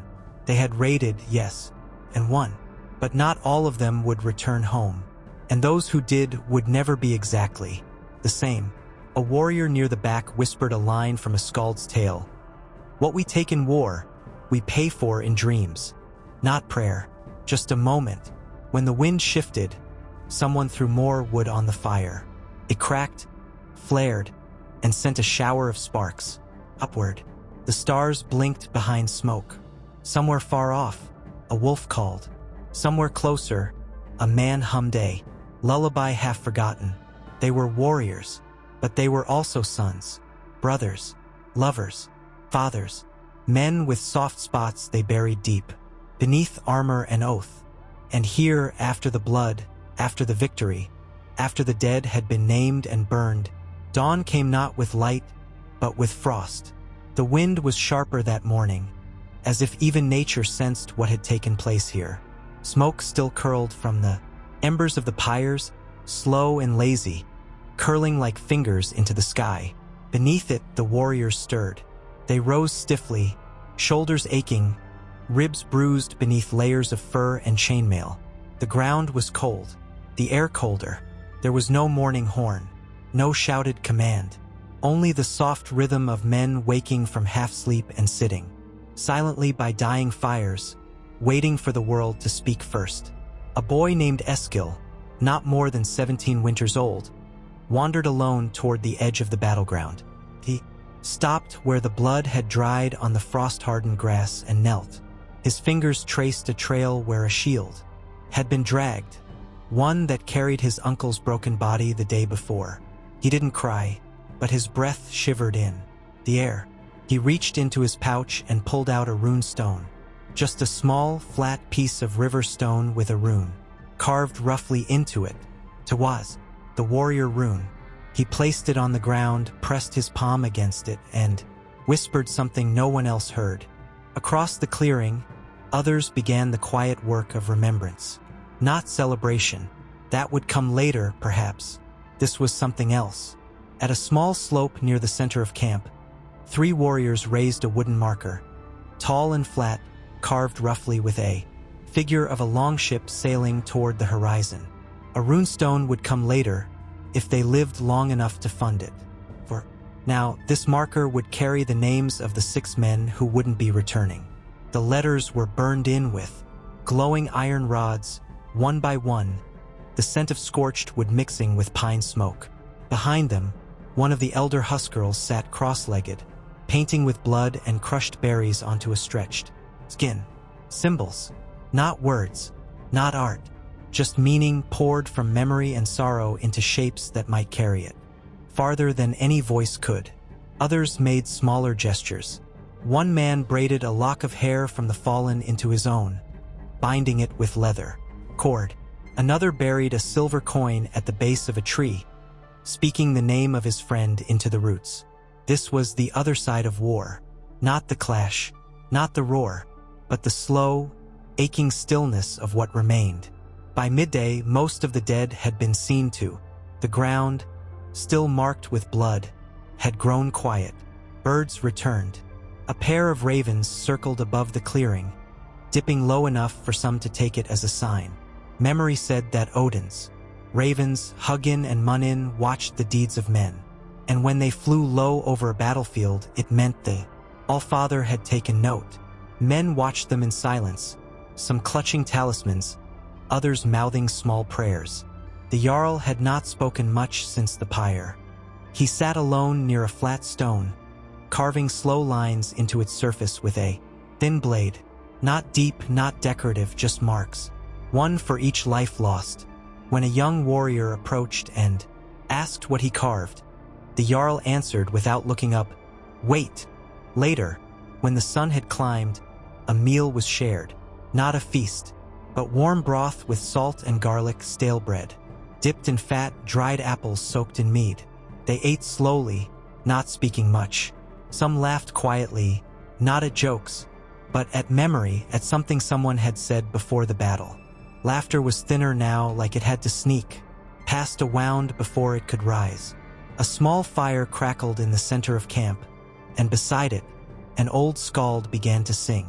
His voice was soft, gravel-laced, worn down by years of salt air and smoke, but it carried. Not a war chant, not a song of gods or kings, just a tale of a farmer who had once fought beside a jarl, who'd saved a horse from drowning, who planted onions that grew too tall, who laughed too loud at his own jokes, and who died with a sword in his chest and a smile on his face. The song was for one man, but it told the story of all of them.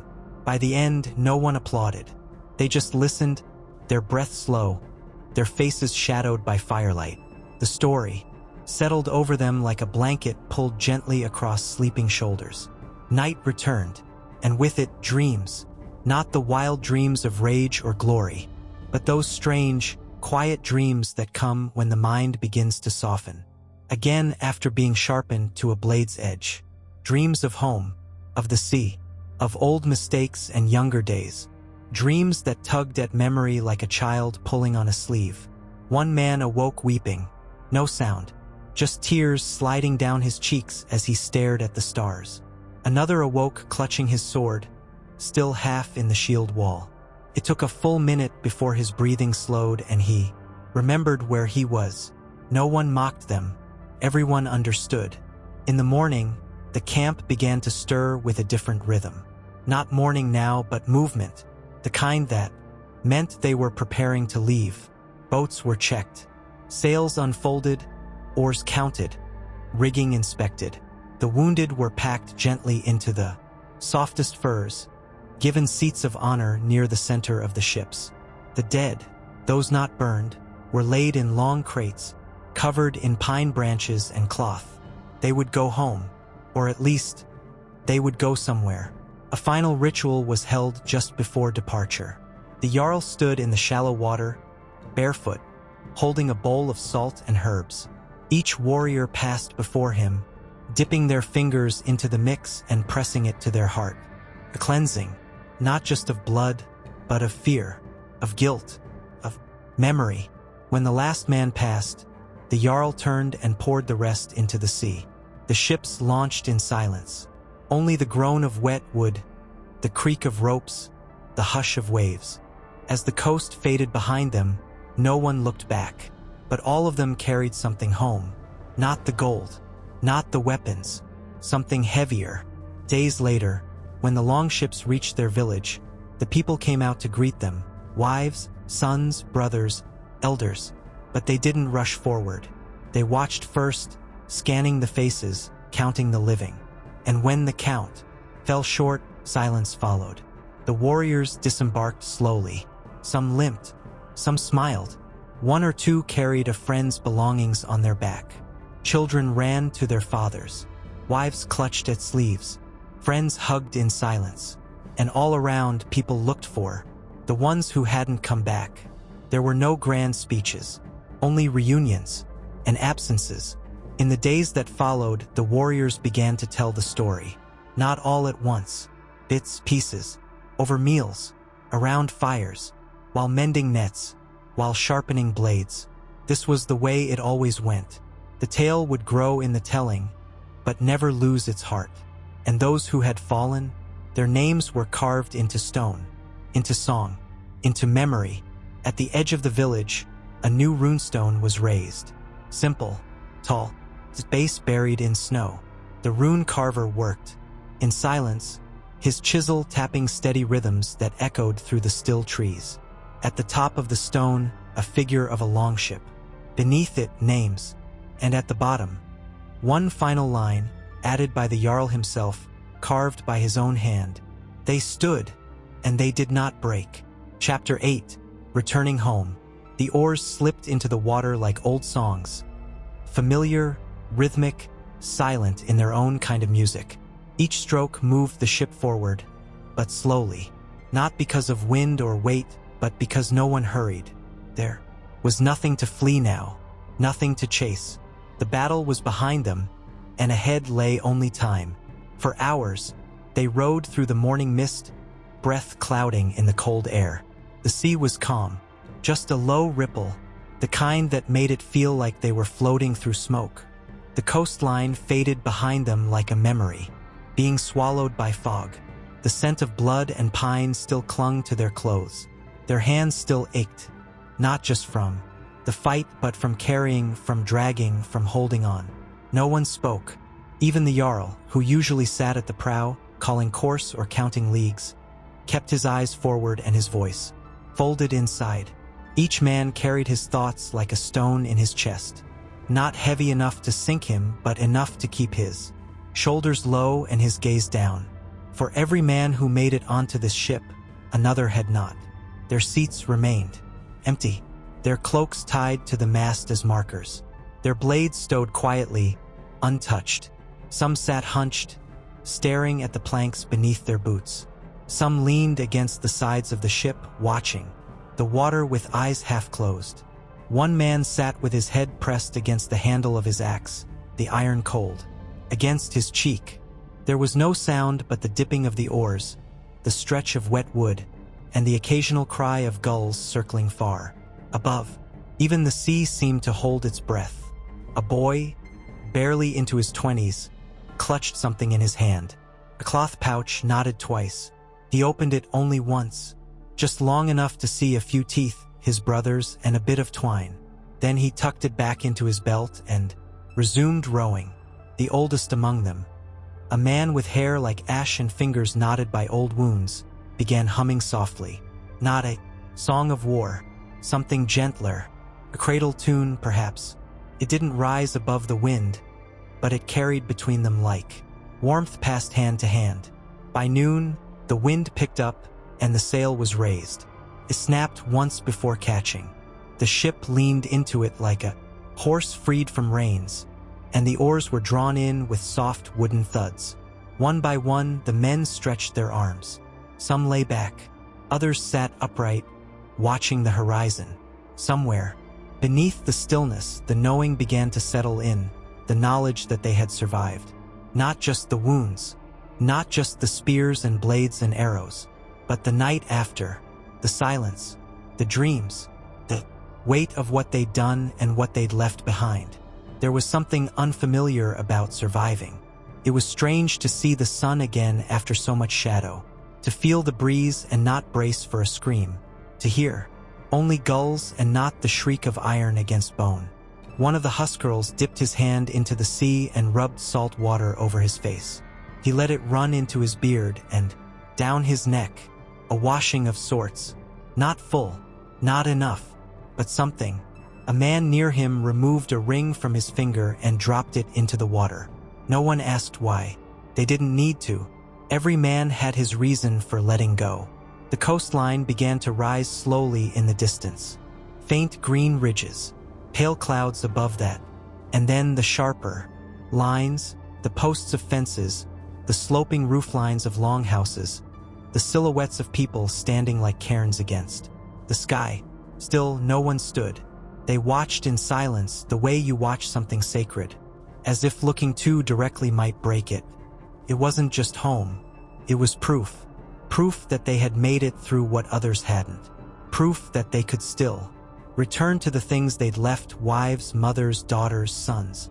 Warmth, bread, the smell of sheep and peat, smoke, the hush of wind moving through thatched roofs. The ship glided in toward the dock with the grace of something old, well-practiced.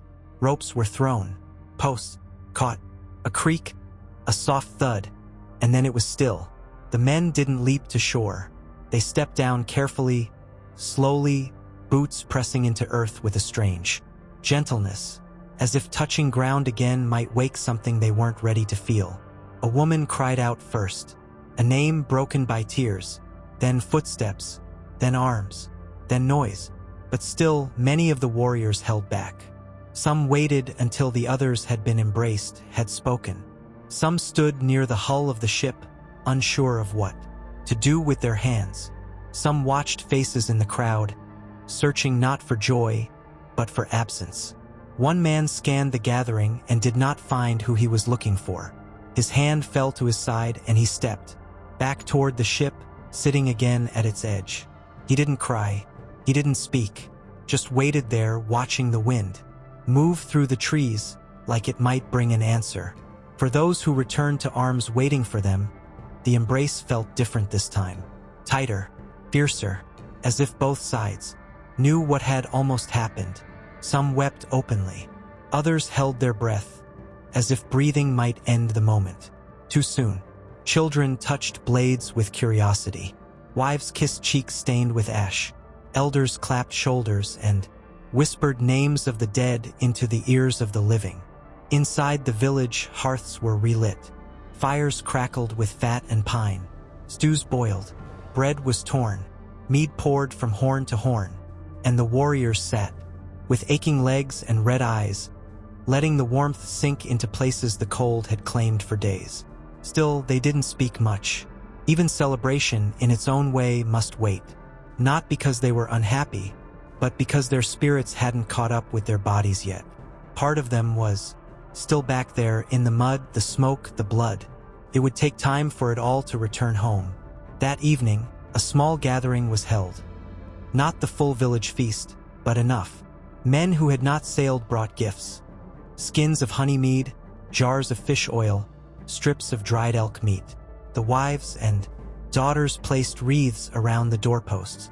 A drum was played, not loud, but steady, a kind of heartbeat for the hall. Stories began again, but they were slower, told in fragments. This is the blade that caught the spear.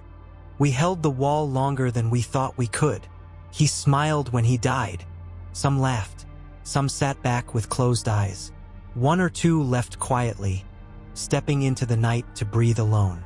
Near the center of the hall, a young boy approached a warrior, his father, and reached for his sword. The warrior smiled, knelt, and handed him not the weapon, but a wooden carving from his pouch. A small ship, whittled on the long journey back. The boy held it in both hands, looked up, and asked, "Did you win?" The warrior paused, then nodded once, slowly. "We're here," he said, and that was enough. The sky had deepened by the time the torches were lit, yellow flames flickering against the woven wood of the longhouse walls. The evening settled gently over the village, like a thick pelt pulled across shoulders worn thin by wind and salt. Inside the hall, the warmth had thickened too, not loud or riotous, just a low, steady hum, like the afterbreath of a heartbeat that had raced too long.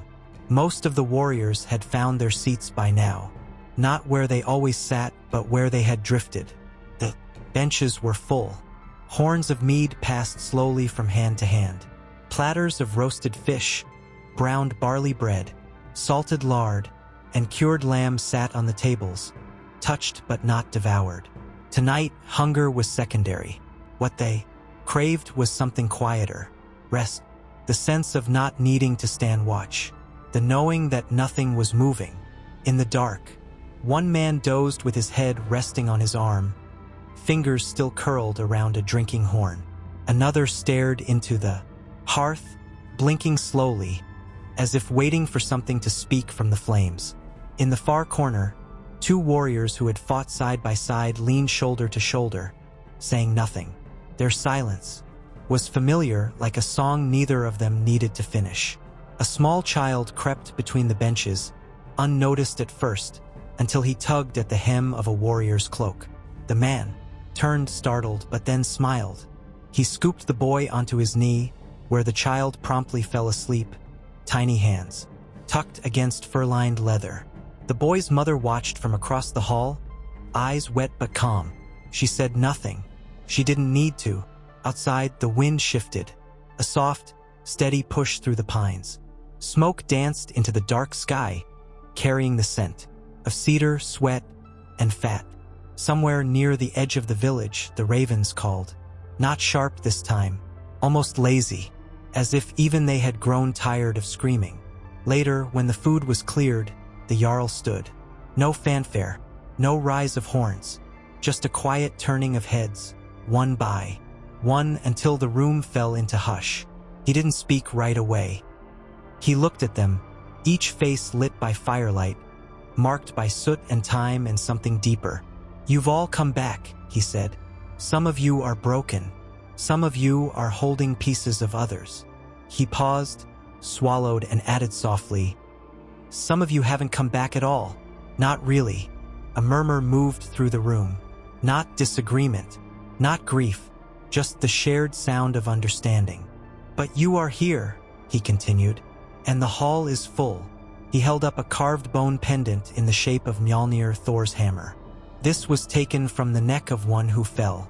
He told me once if he were to die in the shield wall, I should give it to someone who still remembers what fear feels like."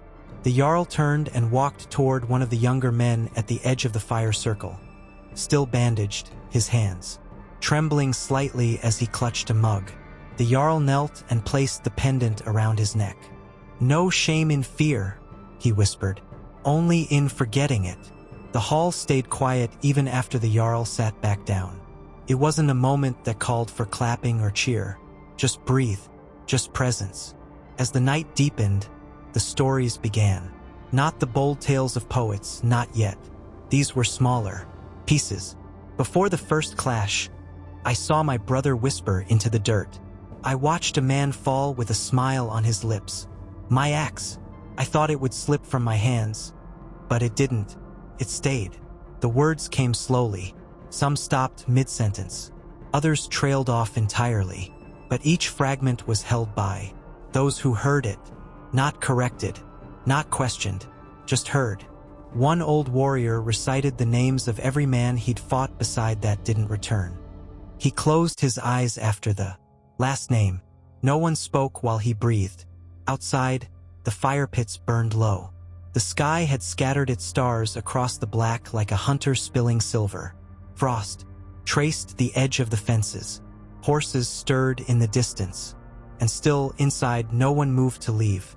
Eventually, they did. One by one. Not all at once. A man wrapped a fur around his shoulders and stepped into the night. A couple clasped hands and walked slowly to their hut. A skald hummed softly as he packed away his harp. In the morning, there would be work again. The mending of boats, the retying of nets, the gathering of kindling, the sharpening of blades, not for battle but for bark, for wood, for meat. Life would return, but not as it was before. Because once a sword has tasted blood, it doesn't forget the grip of its owner's hand. And once a man has stared into the eyes of death and not looked away, something inside him shifts. Not always broken, but never unchanged. One warrior knelt outside his house and removed his boots slowly. He placed them neatly by the door and stared at them for a long while. Then he went inside and closed the door. In the days that followed, the village moved like breath after a deep exhale. Soft, rhythmic, alive. The children returned to their games, chasing chickens, throwing sticks, pretending to be warriors though they didn't know yet what that meant. The women hung dyed cloth from lines again. The dogs barked and rolled in ash. Life, stubborn and beautiful, bloomed back into the empty spaces. And the warriors, they began to sleep again. At first fitfully, then longer. They began to smile. Not often, but sometimes. Some took to carving. Others go fishing. Some hunted deep into the forests. Not for food, but for silence. One man began building a small hut away from the others. Just for him. Just until the noise inside his head softened. A few didn't speak much at all anymore. Not from trauma, but from tiredness. They had poured out so much into the world, they were still waiting to be filled back up. And in time, it would happen. Slowly, like ice melting into spring. But not all wounds show through skin. And not all healing is loud. In the hall, the stories began to change. The skalds now sang of raids with more rhythm, more flair. Names grew grander in the retelling. The dead became giants. The living became legends. This too was part of the return. The soft lie of glory was a salve. It soothed what truth could not. One evening, a young boy asked his uncle, "What was the scariest part?" The uncle looked down, hesitated, then answered, "Coming back." Eventually, the seasons turned. The snow returned, then melted, then returned again. And one spring morning, a horn was blown. Not in warning, but in welcome. Another ship on the horizon. Another band of warriors returning. The village gathered on the beach once more. Not all returned. Not all ever would. But some did. And the cycle began again. Here is the prolonged outro. A Warrior's Rest. 2 hours and 5 minutes to 2 hours and 15 minutes. Written in immersive ASMR-style storytelling. Prose. Wrapping up your Viking video with calm reflections, emotional release, and a slow fading into quiet peace. The night has grown still now. Even the wind has settled into softer sighs, brushing gently against timber and turf, no longer biting like it once did. The fire that warmed the center of the hall has burned low, its final embers glowing like the last breath of something. Ancient, quiet, but not gone.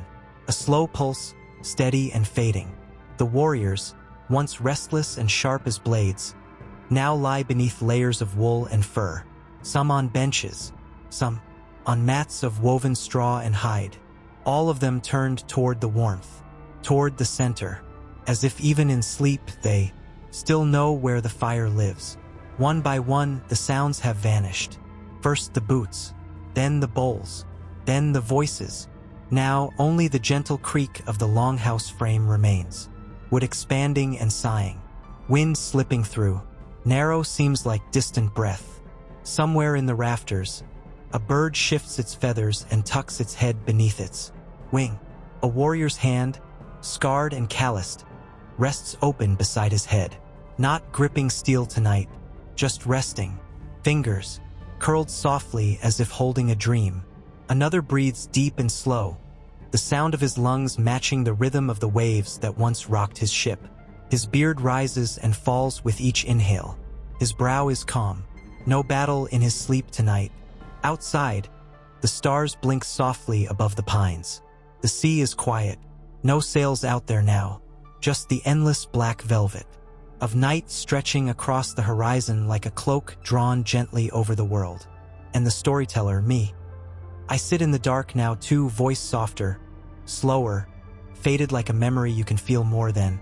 Here, you've walked far with me tonight, through frost and fire, through youth and war, through screams and silence, through shields lifted and blood spilled, through the long roads home and the wounds no one sees. You've felt the weight of iron in your hand and the weight of sorrow in your chest.